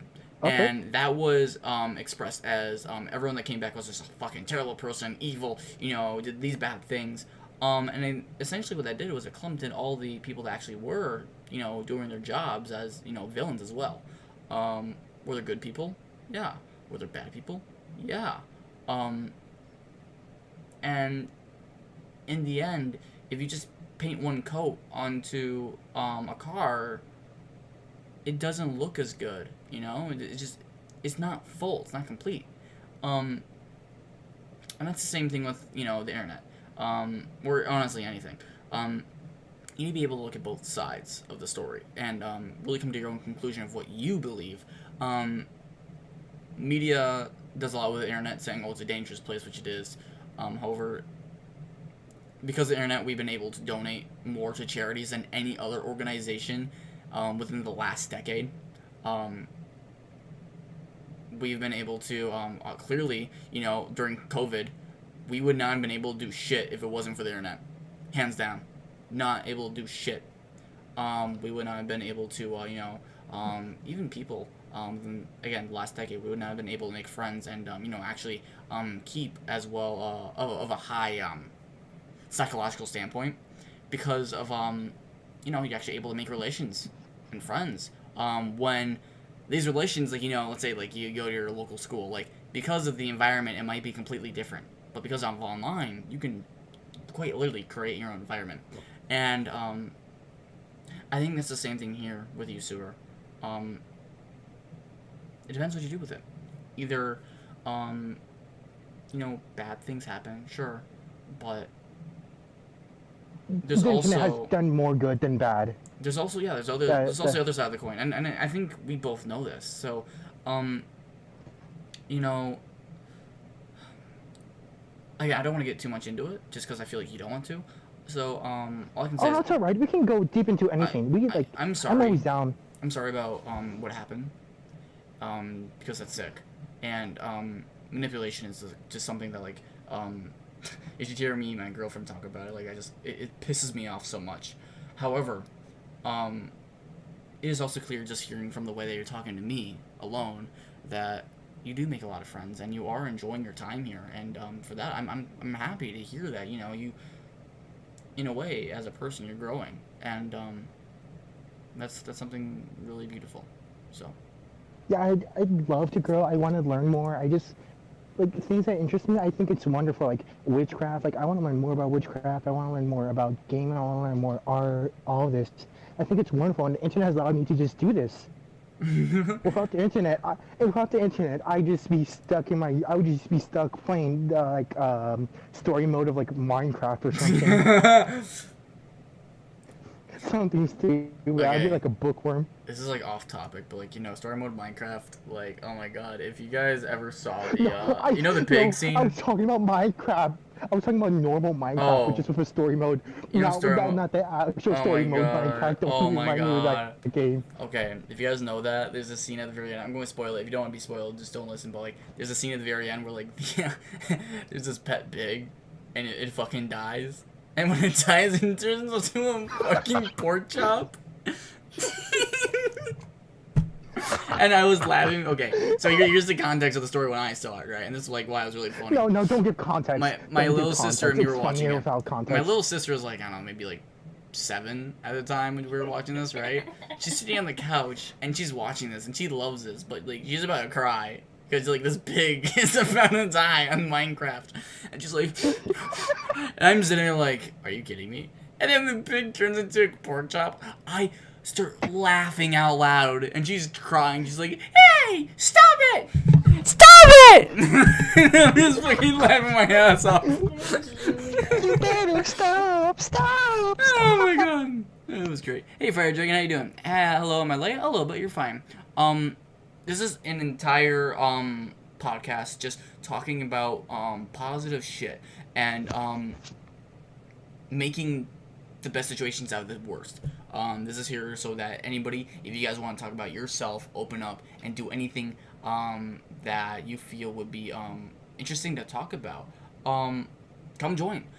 There's the Discord. Jump in. You can be within the pool. Usually I will try to interview a handful of people, and you will remain anonymous so that you can talk about anything you want, unless you don't want to be anonymous. So it's okay. But yeah, JK, I just know you from Lamando.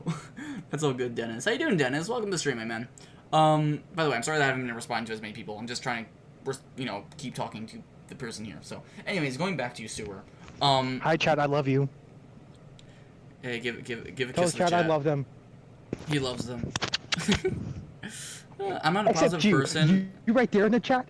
You in the I'm chat. not- Fuck you in the chat. I'm not That's a positive person. It's a Is the person. reason why I don't want to talk. Senya, you should. I mean, okay, let me take that back. it doesn't mean like. Take the wheel if you wanna. Don't get me wrong. I want this to be like positive. Like I'm not saying like this being positive doesn't mean you have to only be like positive. If that makes sense. The reason why things are positive, like the reason why this would be positive, is because like we are discussing things that not many people would, and we are growing from it. And we're actually like trying to like have a good discussion, from it. When a lot of people just fucking censor that shit, or they just say like bullshit that like makes everyone else feel good and fluffy inside. We're not willing to do that here. We will say nice things, sure, but like we're here to actually open up, talk about shit that doesn't feel good. Actually talk about shit that some might not feel good, but it opens up a different door so that if someone else might be experiencing the same shit, at least they have someone else to hear about that same experience, and we can grow from that and use that knowledge that essentially we're able to give them, or advice, and hopefully they can fix their issue. That's what this is about, and that's why this is going to be fucking amazing. So yeah. Anyways though, hey, just stopping by in a minute. I'm going to sleep shortly. Oh, all right, Sims, you have an amazing night, my friend. All right. Anyways though, sorry, my friends, my throat's starting to hurt. Sewer. You got like 7 minutes left, maybe 5. Is there anything else that you would like to discuss? Yeah, what's up? 3 things. Why does your throat hurt? What has your girlfriend done to you?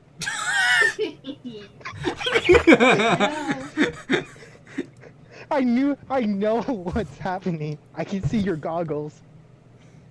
Another 2. Okay, second question. Do you have any general idea when's in the X podcast? Good question. So like I don't know. bi-weekly or like every once a month? It depends on the views. It depends on how this does. If this does really good, I'll keep doing it. If it doesn't, then I'm gonna stop it. But I've really always wanted to do this. So it kind of depends on the community. But I mean, like, I am more lenient towards doing this just because like it's been my dream to like do podcasts like this for a long time. The only reason I hesitate is because I felt like I didn't have Oh no. Huh? You're there? Hello? Yeah, you're cutting out for like 5 seconds. Sorry. Yeah, you cut out a little. I've always wanted to do this, and the only reason I haven't been able to is because of like budget constraints, and I feel like I always needed to like actually have a studio. But now that I kind of like thought about it more, I'm like, oh, I'm just gonna have like fake studios and like these like people that are like anonymous. Like it kind of opens up the podcast a little bit more, and I think it's if anything, it's even more creative and better. So yeah. Anyways, that's yeah. So third thing, I think I was gonna ask you about fighting games. Yes. Yes. Question. Okay. Do you have a Switch? No. Okay. I'm gonna get a job, buy you Switch, and then we're gonna play Street Fighter 3. Bet, fucker. No. Listen. I will do it. Bet. I'll be honest. If I were to get a Switch, I'd fucking want to get I want to get Animal Crossing. I have like around like 100,000 bells in savings. I can give you like that. Oh my god, please no. Please no, you're good. You're fine. No, I'm gonna be a sugar mommy. Too late, I'm already a sugar mommy. Good, because I'm broke.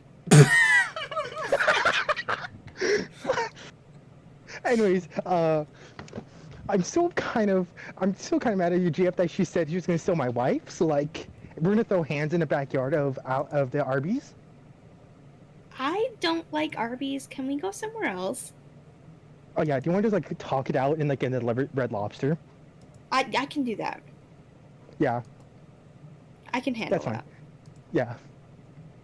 No homo. Full homo. I mean, that's really sus. Yes, it is. I do not know. Help, chat, save me. Moving on. Hey, Sewer. It was amazing talking to you. It was really great. Is there anything that you'd like to say before we move on to the next person? Change the world. My final message. Goodbye. Love you, Sewer. Love you too. No hetero. Did you invite him to fucking Red Lobster without me, you fuck? Yeah, I'm not eating. I'm not a him. I'm a she. They. I'm sorry.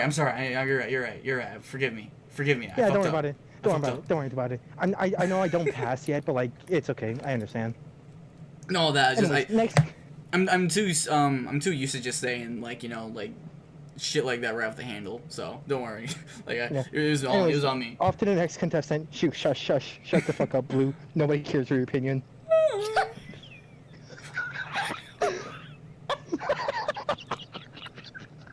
Why are you laughing with him, you dick? Okay, next contestant. Next person. All right. Oh, sorry. Were you two talking with each other, or did you guys want to be like put into this VC? I don't care. Okay. I was just waiting. Who is this? So the next person. By the way, if you guys want to just talk, I'll move you to a different VC. If you want to stay in here again, just please stay muted while the next person is like being interviewed. That's the only rules I really got. Unless you have an emergency thing to say. If you have an emergency thing to say, like, go right ahead. Because, like, obviously it's an emergency, but if it's not an emergency, like, just to be polite. But who was next? Kristen got done. Sewer. I don't think there was some... I knew Catherine was here. Oh, there was, yeah, Catherine. She's gone, Also, though. can I ask one more thing? Yeah, what's up? Can I ask one more thing? Can you send me your, Spotify later? Playlist. That I can do that, or I can try. I'm not sure how that Right. works, but like if you help me through it, I can send to you because I've never done that before actually. Okay. But yeah, I can do that. Who wants to go next? Who's saying hi? Spicy. Hey, Spicy. You were in here the longest. After everyone else. But I'm trying to find a message here, and I haven't seen a message that you wanted to do it. Because you're here longest, though, I'm going to assume that you're next. Do you want to be interviewed? I've got some messages. Hey. Sorry, you're a little bit quiet. Let me turn you up. Forgive me, I'm just trying my best to hear you. No, it's fine. It's fine. Alright, I get you I've hit 200%. You want to be interviewed, right? Yeah, I guess. Alright, cool. So, after this, though, we have only one more room for a contestant to be interviewed. Unless, like, we really want to keep going with this, then, like, I can maybe, like, do, like, another 2. Got a second dislike. Oh my god. Yeah. Y'all should like this if yeah. Yeah, I could be the third Oh my one. god, epic Okay, you cringe. asshole! You fucking dickhead! Oh my Fuck god, you! epic cringe. If you look at it right now, there's 3 dislikes. I'm gonna cry. I'm about to make a 3. Let's go, boys. Ow, assholes! Only real No, hardys it's press that like it's button. getting worse. Only real players, only real bros Alright, hit that smash button. I'm just not gonna, like, pay attention to it anymore just cause, like, people are just gonna start memeing the dislike. Yeah. Which obviously is gonna, like, make me not wanna do podcast. But, anyways, though, going back... I was joking, by the way. I'm not going to dislike the video. In fact, I'm going to like it. You're good, you guys are going. Give It is Spicy's time. It is his interview. Shush! Shush! Alright, Why? Spicy. It's... Emergency meeting. Okay, Spicy. I've actually known Spicy for a little bit now. Again, he is someone that I've been talking to quite a bit, and he's actually really cool. We play Brawl Stars a little bit sometimes, and he's like really fucking good at it. So if you have any questions about it, talk to him. Cool guy. So hey, Spicy, ready to see your avatar? Yeah. Yeah. That's just my dog. Here's your hot girl avatar that you could be anonymous as. No, Yeah, that's- look at you. It's you. Yeah. Yeah. Anyways, so feel free. This is you time, right? I want you to talk about what you want to talk about and discuss. If there's something on your chest, feel free to talk about it. We are here. If you want advice, if you just want to fucking like chat, whatever. But before we do that, introduce yourself, explain how you got to know me, and talk about like start opening up your discussion and topic.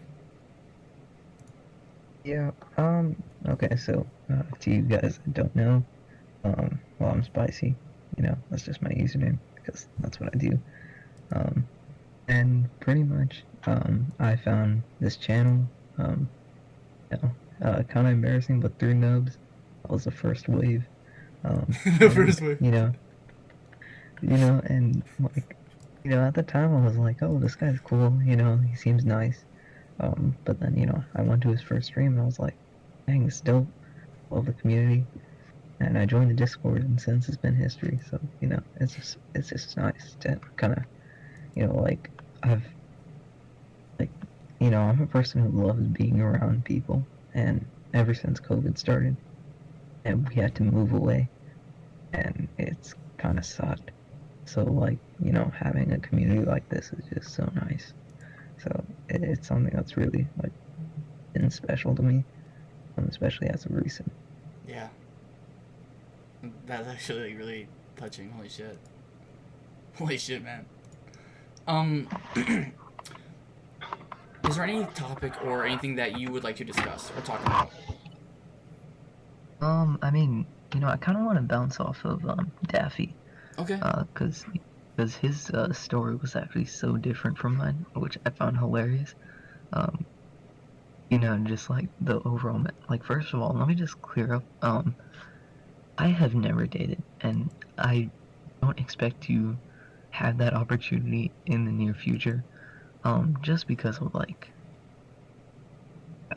kind of just my overall situation.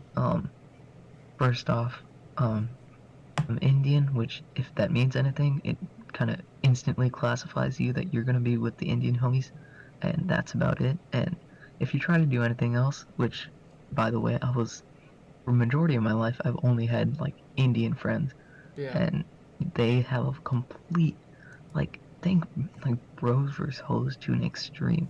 Like, it's just insane, and it kind of made me feel like, I don't know, like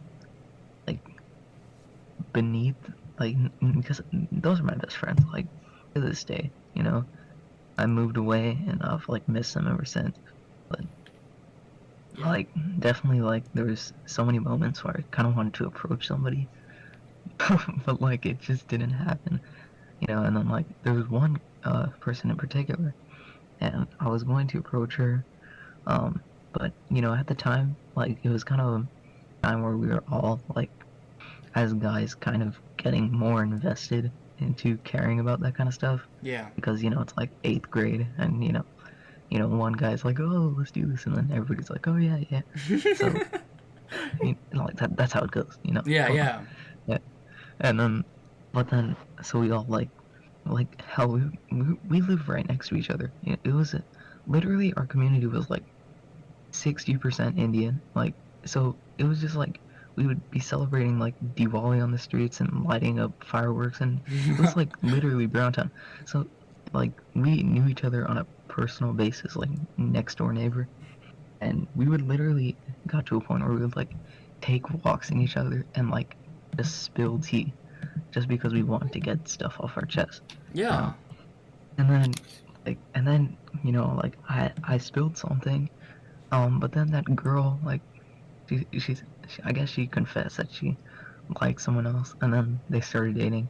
And hell, like, I don't check, as an Indian, your number one social media application is always going to be WhatsApp. You know, Oh like, literally, shit. Yeah, yeah. it doesn't matter. It doesn't matter, like, what. It does matter. Like, you could be on Instagram, you could be on all these stuff, but everybody that you know is gonna be on WhatsApp. WhatsApp, So that's yeah. the only way you can communicate. And, like, I swear, I was checking the status page like 2 months ago, and they're like, 1 year anniversary of me with my, and I just like fucking threw my phone.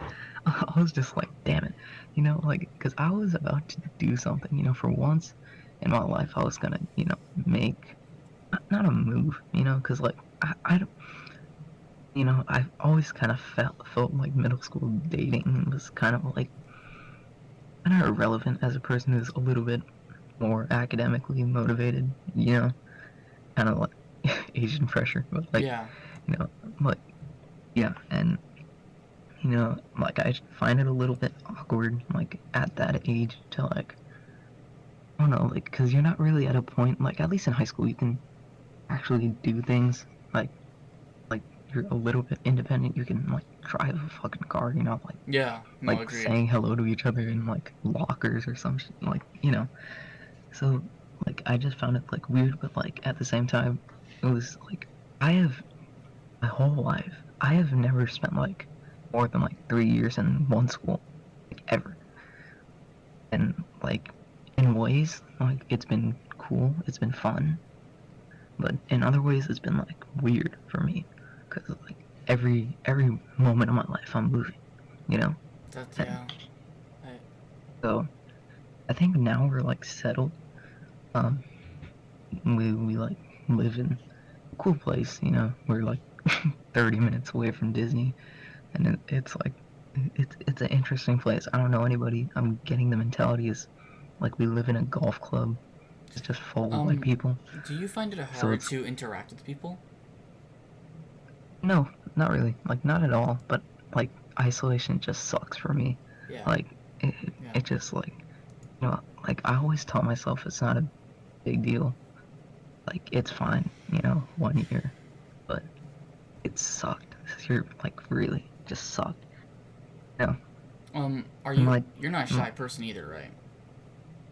not really, no.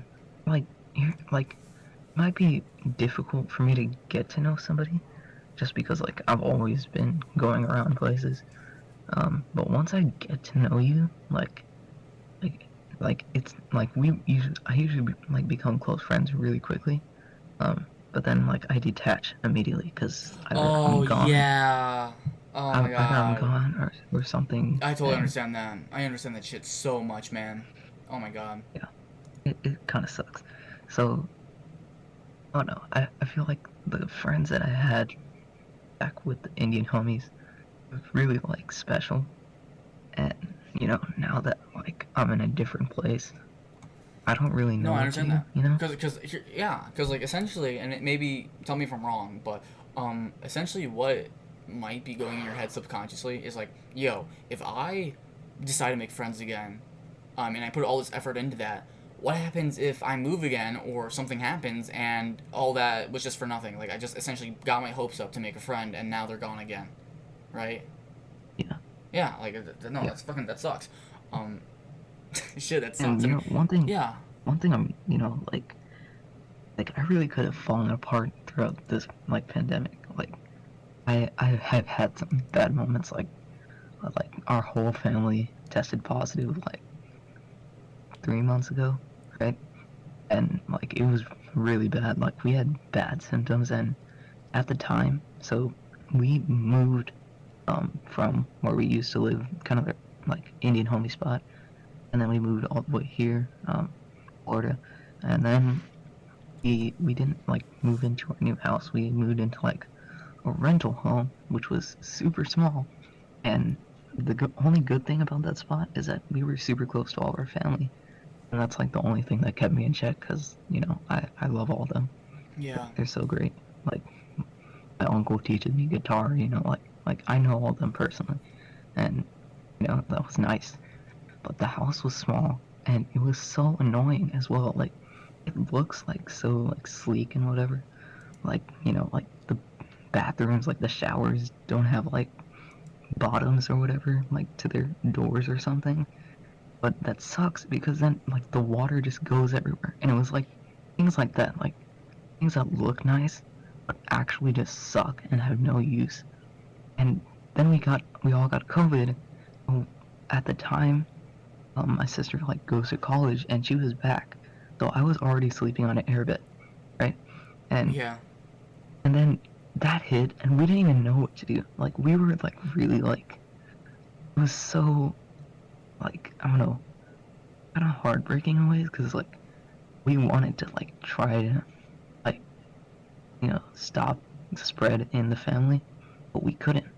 Like we couldn't, and we kept trying. Like I had to be in the same room as my dad for like a week, and then like Christmas hit, and then it was just like that was really kind of a dark point for me, just because like early in the year I was like, new area, I'll make an impression, this will be fine, and it didn't really happen, but I was okay with that. Here's what And then I COVID hear, hit, and it kind of sucked. because like I can totally understand like the sucking, because essentially what happened was all your opportunity was stripped from you, and you got nothing in return for it.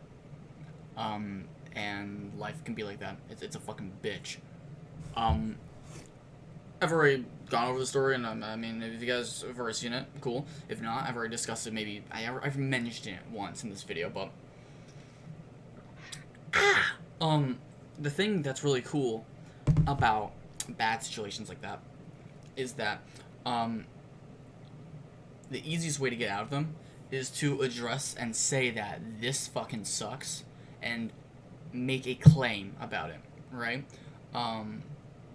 For example, a claim that I'm going to make this better by doing this, or I'm going to do this because this, right?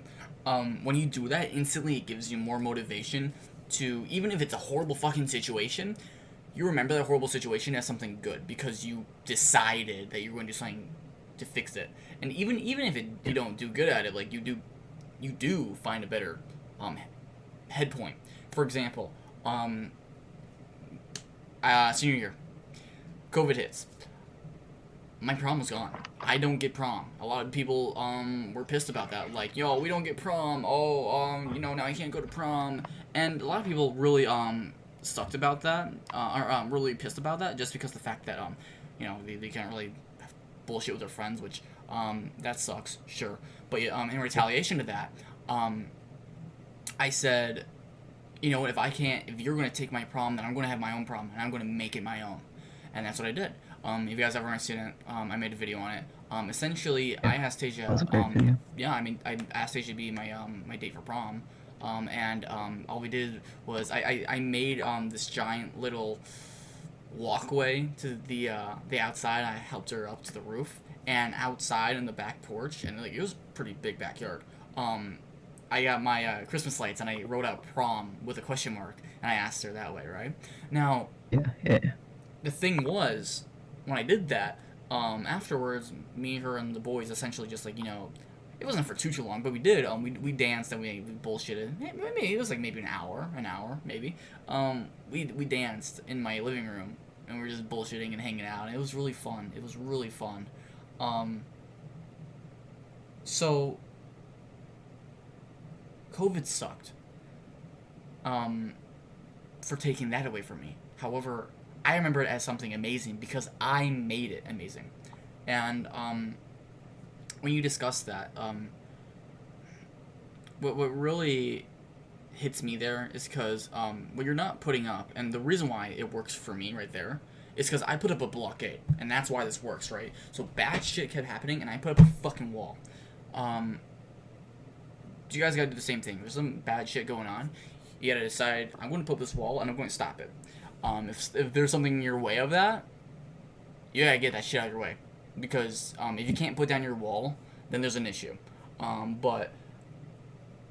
I'll get deeper into that, but if we're just going to put this at simple terms, put down a wall and say, I'm going to do this. And then that wall eventually will be your barricade that's going to actually make it so you remember that bad incident as something amazing, so that it doesn't keep spiraling to get into this horrible pit of despair, because that's what happens.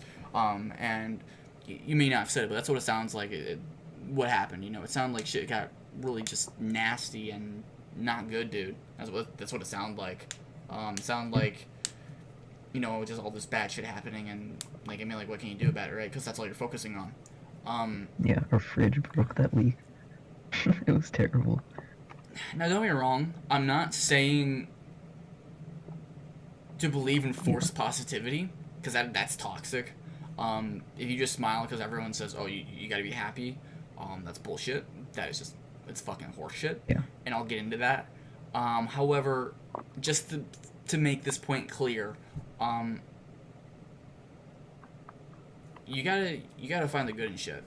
And then, even if it's a small amount, especially in the worst of scenarios, things become just so much brighter, It's like the idea that anyone will notice a candle in a pitch black room. It's just, but nobody will notice a candle in a room full of lights. Yeah. So, yeah, I don't want to cut you off or anything, but no, keep going. You're good. Keep going. yeah, I just wanted to say that that was like around holidays time, and since then we moved again, because I was like a rental, and like I've kind of tried to switch my mentality, since the move. Kind of like new place, new thinking, Mm-hmm. I'm a person who's kind of like really, really trying to like, get ahead in terms of like academically, like, like it's just the mentality here. And like at the time, my grades were terrible. Like they sucked. Like my my self-esteem was going down, and they were going down with it. And like I didn't even have any motivation. Yeah. And this like past month, it's just about switching that mentality and not letting things like overtake me. Like like finish this first, and then we can worry about that later. Yeah.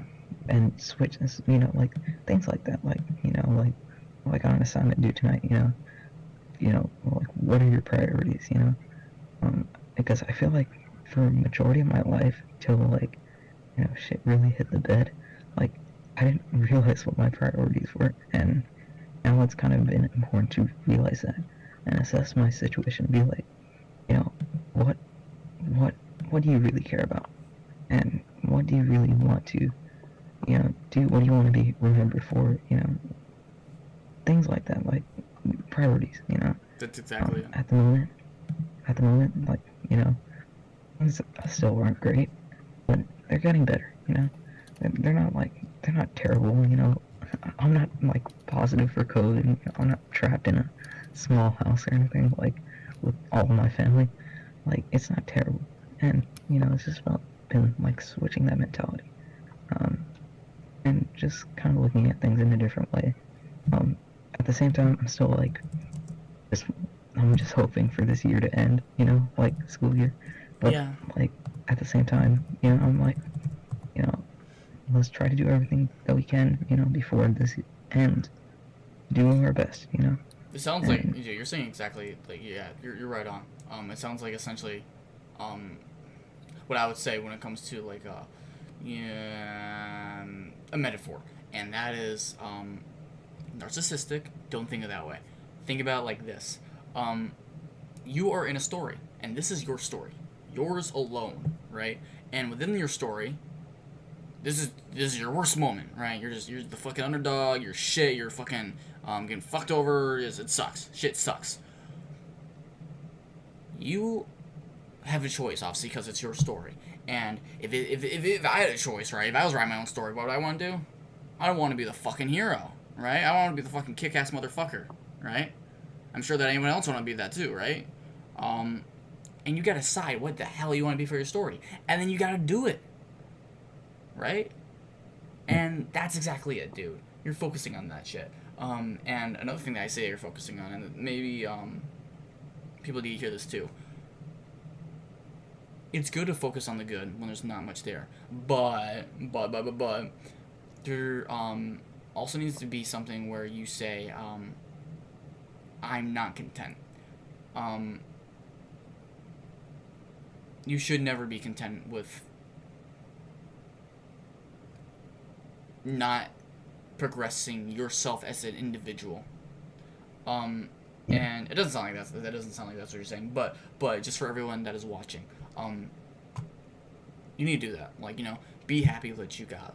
However, you still have time. There's still a reason why you're on this earth. There's still a reason why, you're still breathing and kicking. And while you still are, you got time to keep progressing yourself and becoming the most badass motherfucker, or most happy motherfucker that you can, reaching lengths that you may have never even noticed that belong to you.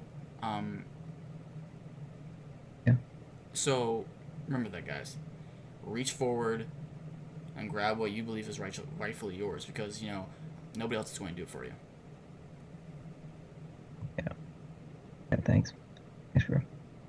You You'll got, stop by Disney. you got like Make a sure to good like check the 5 tip. minutes left. So, any last Yeah. like topic or things you want to talk about Now's your time. I don't know. I think, yeah, one thing I just want to point out real quick is I'm actually, like, not really that much of a gamer. Like, it's just never been that way. Like, the only, like, the reason I've always been into mobile, and, you'll notice I'm usually in, like, VC for Brawl Star streams or Genshin, if it, like, streams that, don't have to revolve with Steam. I'm always there for your other streams, but, like, it's because, like, it's the only type of console gaming or PC game I've ever had. It's like my shitty Xbox 360 like 8 years ago, and all I would do is play like 2K and Madden, and then like I didn't really understand. Like I was just playing it for the sake of playing it because that was what my other friends were doing. They were like, oh, I'm playing this, and I didn't. There's no social interaction. It was just like me, like going into like my team or something, and just grinding, and for no reason really. And like and then that's around the time I found like Clash of Clans, and then I moved into Clash Royale, and then I moved into Brawl Stars, and like I got a love for the game because it opened doors for me to socially interact and kind of like build off of that, not just play the game for playing it, just doing more than that. Like kind of, and I've always been a person who doesn't really like focus too much. Like I don't like being involved in multiple games at once, because for me, I want to be like immersed in one game. And I know this isn't everybody, but I want to be immersed in one game and just like really just like adore the game till it dies. And that's kind of how it's been. Because you have a community. You Yeah. can actually like dive into that and like feel like you belong to something. I totally understand that. Yeah. Like oh, I stuck through this, and like I enjoyed this, and this is like a part of me, that's really all. And I joined this, like, not gonna lie, half the games you play I didn't even know existed, and like, and first of all, they look really cool. Yeah. And dope, I bet. But like, it's just like kind of opening doors to me personally, because that's just like not where I come from, and for the longest time I never really viewed as gaming as like something I would want to enjoy, but nowadays I've really been enjoying it, and it kind of viewing it as like something that's like therapeutic in many ways to me, who's kind of had like a highly stressful life and a lot of expectations. Have you ever heard of the saying, there is always a jack of all trades, but a master of none? I don't know. I don't think I have. It's a very popular saying, and essentially, like, it's pretty self-explanatory what it means, but essentially what it means is, if you try to do everything and be good at everything, you might be good at everything, but you'll never be, like, amazing or great at everything, because you're spending your time doing everything and not focusing on one thing to become amazing at it, right? And what you said there, I think, encapsulates that, right? And I agree with the second thing. Like, you can't be a jack of all trades, but I don't think that's what you should focus on. You should focus on, like, becoming great at one thing, because it's your passion. Like, it's just human nature. We are driven more to one thing because it's our personality. And I'm glad that you said the things that you did the way you did, because again, there's nothing wrong with having a community and sticking to it. And you're trying to find what you want to be a master in, and it's a beautiful journey, and I'm glad that you're taking it. Thanks, man. It was a good talk. Never really done a podcast before, but I listen to them all the time. Usually like sports ones. This was great. Yeah, this was great.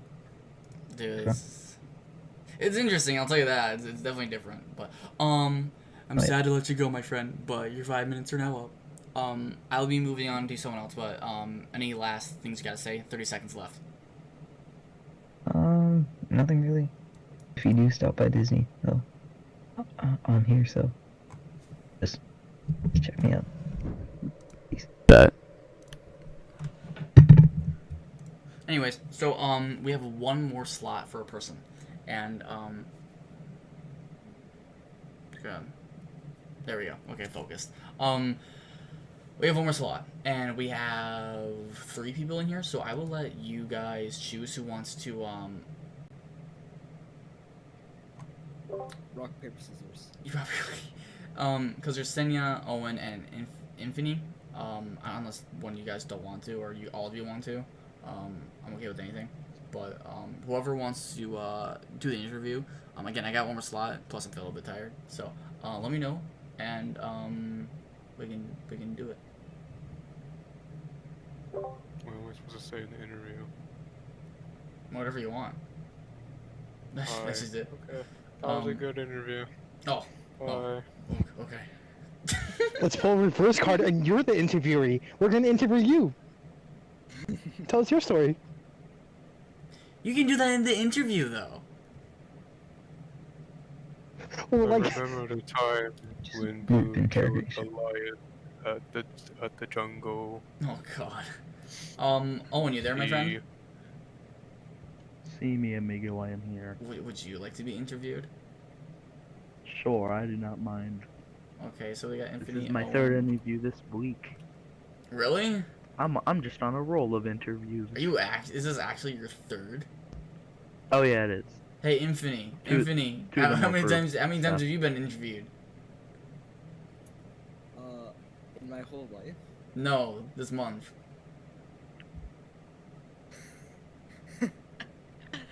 No. That's fine. Then I'm going to interview you just to make it more fair, because I'm gonna feel bad with this information now. Sorry, Owen. It's okay. I've had worse things happen to me. Sorry about that. All right, Infinity. I just want to make this more fair for you, my friend. Thanks, bro, for that. It really did help. This is dope. Hey, I'm glad. I'm glad, my friend. Infinity. So, you get actually my favorite character that I chose for the anonymous ones. And that is the steampunk clock lady. I mean, dude, look at your thigh. Yeah, look at your thighs, dude. You're hot. Look at her. Look at her. Oh god. Yeah, yeah. Let me turn you up a little bit. Alright, there we go. So, anyways, you heard the gist. I'm pretty sure you get the gist. I'm gonna repeat it just really quickly. Introduce yourself, talk about how we met, and then jump into any topic you want, and we can do it. And as they said, if you want, I probably should have said this before. I thought it was obvious, but maybe it's not. If you want to ask me questions, guys, go right ahead. There's nothing wrong with that. Like this is like really when I do an interview, it's just me and you talking. My girlfriend can jump in whenever she wants to, but really like it's me and you, realistically. So like talk about whatever you want. So, anyways, Infinity, go. I really didn't prepare for this, like, when it came to introduction-wise. So, You're good. yeah. There, I am I. That's, you know who I am. That's good. Right, the furthest that I did end out thinking about, though, is phobias. Do you have anything you want to just say about phobias just straight off the bat? Interesting. So OBS. Wait. So you mean like streaming, right? I mean, like, phobias, you know? Like, Oh, people, like, I thought you said OBS, like the streaming Yeah, service. I thought you said I'm OBS sorry. like the service. I'm sorry. Forgive me. Phobias. Oh my god. Where do I go with this? So there's something that I really enjoy when it comes to fear, and that is the psychological states that we all get into. And I'm glad you're talking about this. So if you guys don't know, I took a AP psychology course, and sadly I didn't get it, sadly, just because I moved right before the end of, like, you know, before taking the test for it. However, I did take the full class, right? So I took it, and I have a lot of knowledge when it comes to psychology. And because of that, one thing that's really cool is I did a project on fear, because you had to, like, choose some kind of psychology thing, right? And there's actually a chart, essentially, of, like, where you find your phobias, and, like, essentially, like, what it kind of says about you. And I think everybody knows where this is going, but or you don't, but essentially this is the uncanny valley. I'm horrified of it. I'm horrified of it. Especially when you are within the 0.7 range. That's where I get scared. Which is funny because 7's my favorite number. But within this range, you will find what you were scared of, and usually it's what's really weird is its association with humanity. And that's where phobias really, I would say, come from. That psychological state with however it has affected you on a human state. So, that's how I'm gonna open that up. That's what I think about phobias in general. I think is really, really cool how, in a sense, it's a reflection of humanity. That's literally it. That's what it is. Now, so the main reason why I brought up phobias is because I want to talk about two phobias in general. Okay. There is apriophobia and nostophobia. What are those? Whatever.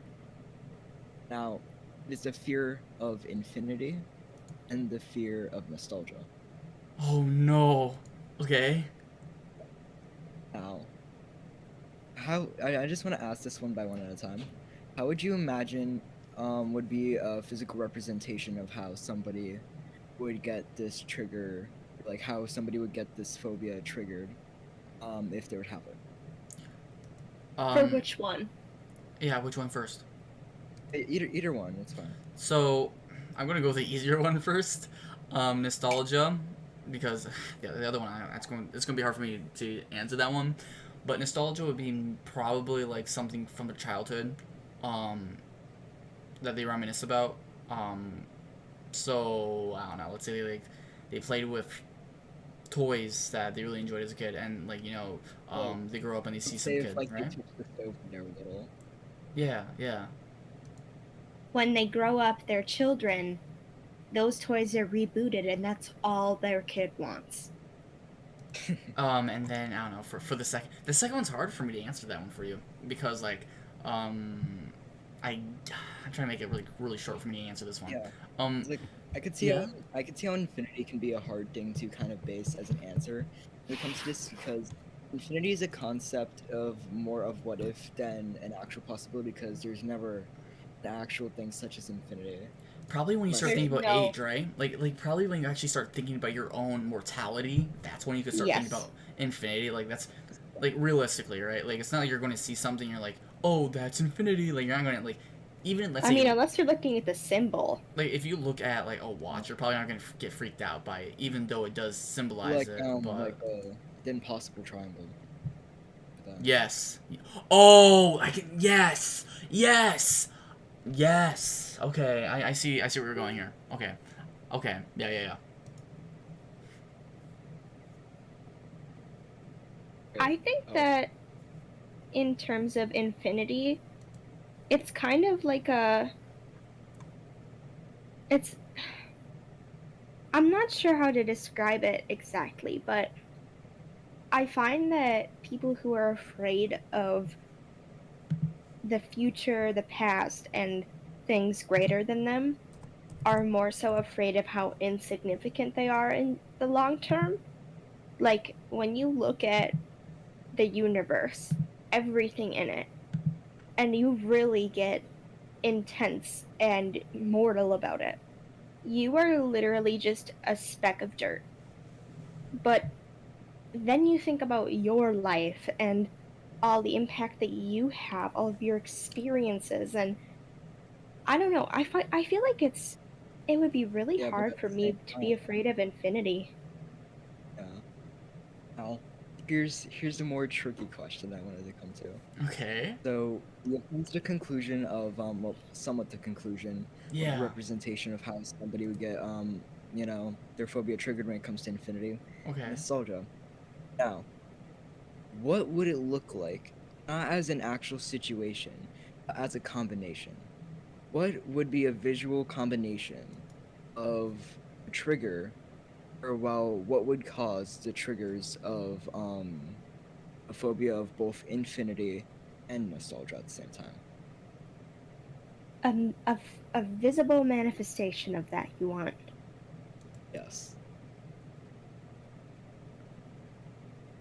I could tell this is a really tricky question because the best way I can like maybe describe that is if, let's say, this is like a very specific example, but like let's say you have like a family reunion, and like you have all like the different ages of like people they're hanging out, right? Like you got like your grandma, then you got like the mom, then you got her kid, and then you got like her kid, right? The newborn.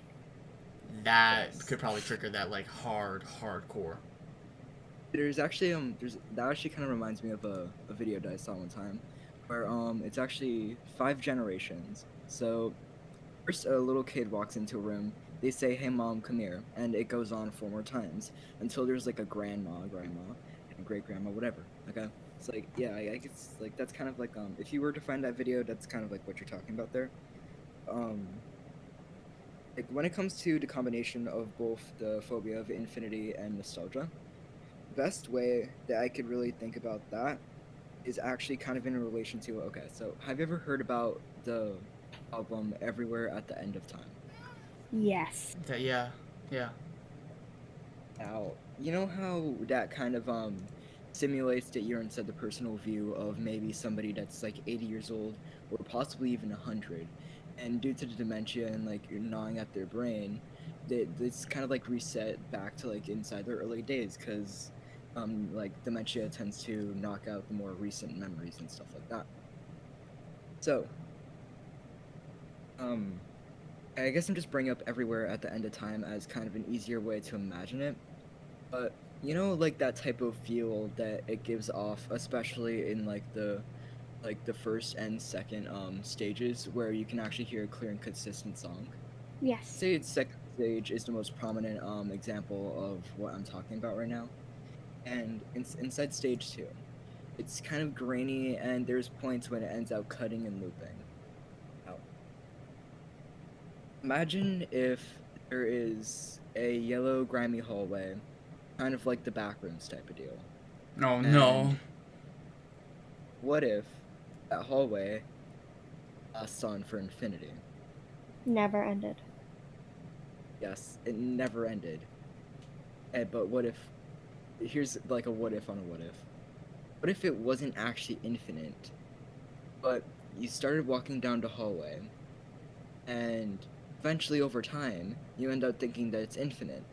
But for the chance that it isn't infinite, you gotta keep pushing on and pushing on to make it to the exit. And you know that if you try and turn back at this point, you definitely starve to death if you try to walk back. Now, what if you did actually come to the exit? What would you think would be the worst thing that can possibly happen if you reached the exit? The void. No, there's another fucking hallway. Oh yeah, that would be horrible. Fucking another fucking hallway. This is the point that I'm coming at. Well, I don't really have a point, but it's more of kind of like a what if on a what if for the fourth what if. Now, what if you turned a corner and somebody was there, just right there, ready to kill you, and you only have 1 second left? What is your final thought? You walk down this grimy hallway with this music playing for hours on end. You're starving and you can barely run even. And you only have 1 second before death. What do you even think about? I hate my fucking life. Fight. Yeah. That's like a really fair reaction. Now, the reason why I'm bringing up these two things is I have both of these two phobias, the phobia of nostalgia and infinity. And when the Backrooms finally made its whole storm over the Debut, internet, yeah. and liminal space is starting to get more and more introduced. Now, there was this one picture in particular that really screwed with me, okay? And this is kind of like the exact situation that I'm thinking about in a way, or trying to explain. Yeah. Okay, but yeah. It take me a second or two to get the photo. Wait, I think this is it. No, it's not. Okay. Yeah. You know, I would expect. I would have tried to get this picture beforehand. You're But I don't fine. even know if this. Well, so tell me more about your phobia. Keep going on it. So, when it comes to infinity and nostalgia, now the nostalgia type of thing is something that's very hard for it to be triggered if you have somebody. Well, if you are somebody that doesn't really have too much sticking out type of things that happen in life. Yeah. Now, Yeah. and especially with the fear of infinity, like the easiest way that you can get that to trigger is if you have two mirrors facing each other. Oh. But things that if you have both of them on top of each other at once. Now, for if you have the fear of nostalgia somehow, and you don't really have a thing to really trigger it, in a way, like when you if you're somebody that ends up hearing about like the everywhere at the end time for the first time and seeing liminal spaces, I feel like liminal spaces is a very like good way. Well, not good because it's not a good thing. Like it's a very easy way to trigger one's fear of this, because in a way it kind of makes you feel like you are remembering back on a life you never had before, and Hmm. like less of like remembering a life that you didn't like that you like from beforehand, more of a life that you were somebody else at one point and you're remembering some sites of that life in a way, and it kind of just like gives off this weird uncanny feeling, and that kind of interests me in a way, because oh frick, wait, my mind just kind of jotted out. Yeah, seriously, it's just really an interesting when you put these two on top of each other, because the the thing that interests me about this, and the reason why I want to talk about this situation specifically, about a never-ending hallway that has a liminal space type of feel to it, the reason why I want to bring this up is because them both overlap on each other. For some reason, it begins to feel less like the fear um that you're just gonna keep going, and it slowly starts to feel more and more like something is going to get you. Yeah. And that things that in a situation like when you're gonna put nostalgia on top of infinity, the only way that nostalgia can really interact on top of infinity, besides like some sort of like Doctor Strange type of level of random stuff, is if it is the place that you're in. Because, I mean, nostalgia can only really be the most affected by sound or sight. And with like everywhere at the end of time, stages 1 through 2 playing like in the background while you're walking down this grimy yellow bathrooms like hallway.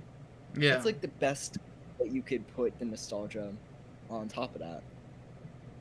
And the thing is that if you ever give a hallway that sort of feel to it, okay, a grimy yellow, and then like you've seen horror movies before. If there's ever like classy 1920 music playing in the background, you know the main character is gonna die, or you're gonna freaking get a heart attack from an imminent jump scare, okay? Yeah. And that just simulates automatic. Oh well, you're fucked. Now here's here's the situation that scares me the most about this, okay? What if you're going down this hallway and there's two ways that this can be put. One, you reach the end of the hallway, and being so blinded by the hope that you finally made it at the end, you didn't realize that there was something staring at you from around the corner. And another situation, what if you're walking down this hallway, okay, and maybe it isn't pitch black, because I mean, hallways tend to usually have lights overhead. And what if it starts off at a blur at first, you think you may be seeing things, but you realize that there is this creature running at you. You can't tell if it's human or not, maybe it can even be running on all fours, okay? But you realize that you can't run away from it, because you've been walking down this somewhat infinite hallway for 2 to 3 days even. Okay. And I get it. I get the situation then. yeah, you're in a situation where you have no choice but to deal with this thing. Really what the two things that you're And- saying are, and this goes back to your first example as well, and this is where it gets interesting, is do you choose motivation or despair? Do you choose to keep going or do you choose to stop? And I don't think there's a wrong answer with either one. One is one where you fight fire with fire almost. The other one is where you fight for reform.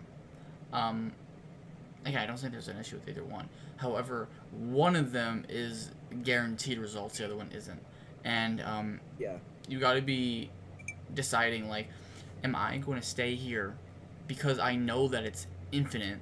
Like, why does it matter, right? Like, if it's infinite and I'm going to be continually chased by this, like, why don't I meet my end Exactly. that I know now? However, Like, you can't tell if a hallway or not. let's say this too, though. Let's say this. Let's say with this life, a lot of people for the longest time were told you can't, let's say, make it to the moon. It's just impossible, right? This is a reality that we must live with. We are infinitely stuck on this earth, and yet we somehow made it up there. And that's because we pushed past that preconceived notion of what quote-unquote reality is. So, in my mind, if I had the choice, obviously, I think it's pretty clear, but I would keep going. Just because, like, even if it is true, I would cling on to the hope that it's not, and something would have to kill me to stop me. Yeah, exactly. Even if it did if you kill me, like... decide to give up and die, yeah. now, there's no chance whatsoever that you're actually going to come to a conclusion that leads you into the safe line, you know? Mm-hmm. So, like, it's better to try, because, I mean, even if you're getting told all these things, and even if it does seem infinite, you know, if you're not going to push on, and even if there seems to be basically no hope at all, there's going to be no way you're going to be able to confirm and deny it, or deny it. That's where things like that get a little bit more rough. Just because, like, okay, if we were to take this into, like, let's say, a realistic example. If there's monsters there, those monsters must have came from somewhere. And if you can, let's say you want to kill those monsters, right? You can probably find a way to torture it, right? You get the monster somehow you defeat it, per se, and then you torture that thing to find out where it came from, or if it can't, let's say it's not sentient, right? Then you can just, like, obviously trace back where it essentially came from. There's hope right there in it of itself. You can find shit through the walls. Just by that existence alone, then you know that Yes. there's actually a possibility of making out. The only infinity that would actually make me fearful would be nothingness, because then there's just nothing to judge it, That's why the first example, when you said there's a guy in front of you, what do? Fucking fight. If you fucking fight him, then, like, you might be able to live. That's literally it, I mean, like, shit.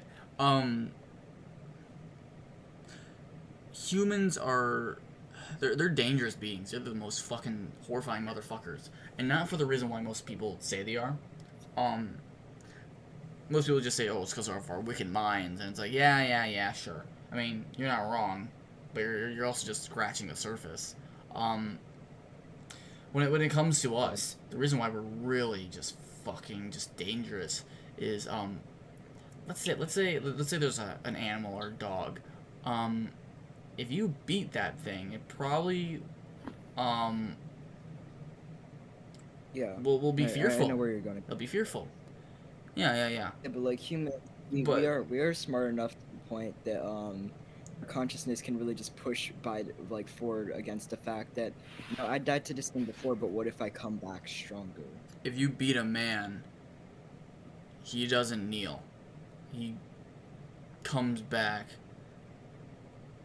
a demon, and that's what's scary. If you beat something and you get stronger, essentially that is the exact opposite of what we learn. If we break something, it goes down. It doesn't fucking rebuild. You know, it's just that's something that really only fucking humans do, and that is fucking weird. The thing that scares me about humans that you don't really see in other animal species is that we're capable of revenge. Bullshit. That's bullshit. I've never seen an animal perform true revenge. Monkeys. I mean, my dad used to have a cat, okay? And one thing he tried one time for some reason, okay, was to try and like put like these pee pads around, like, because like he figured if it works on dogs then maybe it may work on cat. And if they know if it's a good area to use the bathroom, then okay, try and use the litter box. Now they attempted to use this, and in a way that once it became clear to the cat after like a few days that this is what they wanted, every day afterwards they started going for the couch. That was a place where he tended to sit to almost every day. So, and the cat knew that this is not a thing that would be pleasing to the owner in any circumstance. Yeah, animals know. Animals know. They do. I don't like saying things are like matter of fact easily, so that's why I don't. But again, like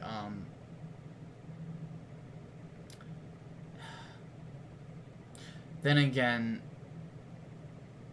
what I really do believe that's like one certainty with humans. You know, they are the one kind that, not always, but they are the ones that will come back stronger. With animals, they just fucking don't. Like they will not. They fucking break. And humans, the only thing that you can really break, if you're up against the right fucking one, the only thing that you can do to fucking truly break them is if you break their physical body. But even if you do, what does it matter?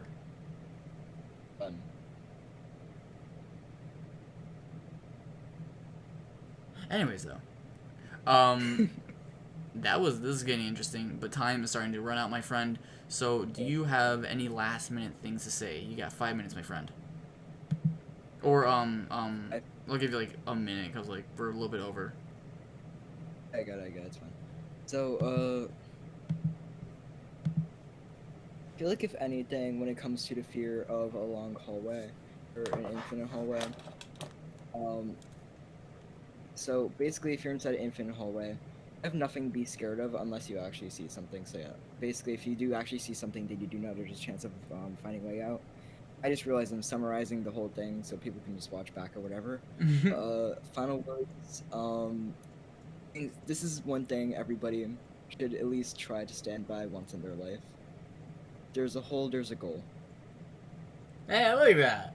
Oh yeah, that was good. That was fun. I enjoyed that. That was really fun just talking about that shit. Yeah, really just what do you call it? Philosophical. But I enjoyed that. Phobia is just something that I really enjoy. And if you guys want to talk about more of that, let me know. But that was fun. That was really fun.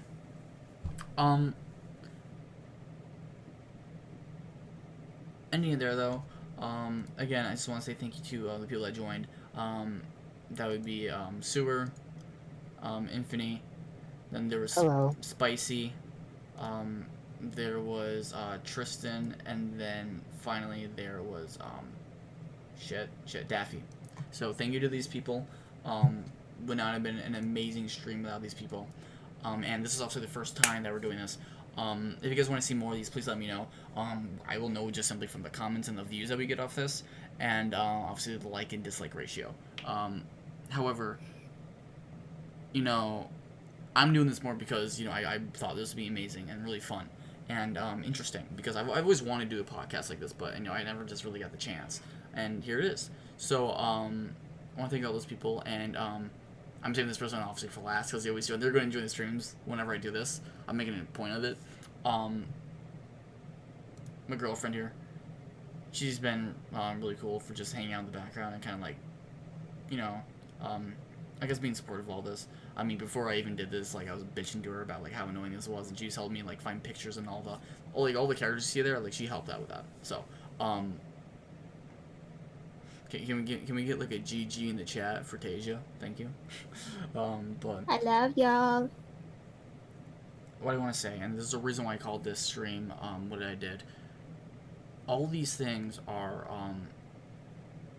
imperfections and weaknesses that we as human beings have. However, the reason why why I have it, like, why you should be imperfect, like, why would I want to be perfect? And the answer to that is, within all those things, I truly believe if they were not with mistakes and issues, they would not be as strong. And I truly believe that. I believe 100% that if you took a cookie cutter person that has done no wrong and has not experienced these messed up things and had to deal with them, they would just be a baby shell of nothingness. And if you had them go against someone that really did witness these things and grew from them because they got beat down, they will always do better. Because their imperfections, in a weird way, if under the right circumstances, make them perfect. And I think that's something that is quite beautiful. Because of that. And, you know, we talk about it in, like, almost all these conversations, you know, how, you know, just all these small things add up. Sure, shit sucks. Shit is bad. It's not fun. We are, you know, scared of shit all the time. Bad things will always happen because we might not always be strong, or, you know, the world just hits us with a fucking curveball. People might always be there for us, but because of these experiences, we are able to unite, grow, and in a sense, evolve to something that is almost greater than being human. And nothing else is able to do that better than us. And that is why you should be imperfect. Because it is the closest we can get to becoming perfect. So anyways, guys, hope you guys enjoyed this stream, this podcast. I really enjoyed it. This was one of my favorite things I've done in a while. However, of course, some people are watching, and that's okay. I made this especially for you, the people that are watching. People that aren't, forget them, right? Or the people that are watching in the future. Thank you. But this is a new adventure. And all I can say, guys, as always, is I hope you guys got the most from this. And if you guys want to be on the next podcast, let me know. Please share this around if you want this to get more popular. And let me know if there's anything else I can do, or you guys have any ideas. So, as always, guys, smile, keep your head up. Now let's fight for a future so bright. It's too much for our eyes. My name is Blue Tanya, and I'll see you guys next video. Bye, guys.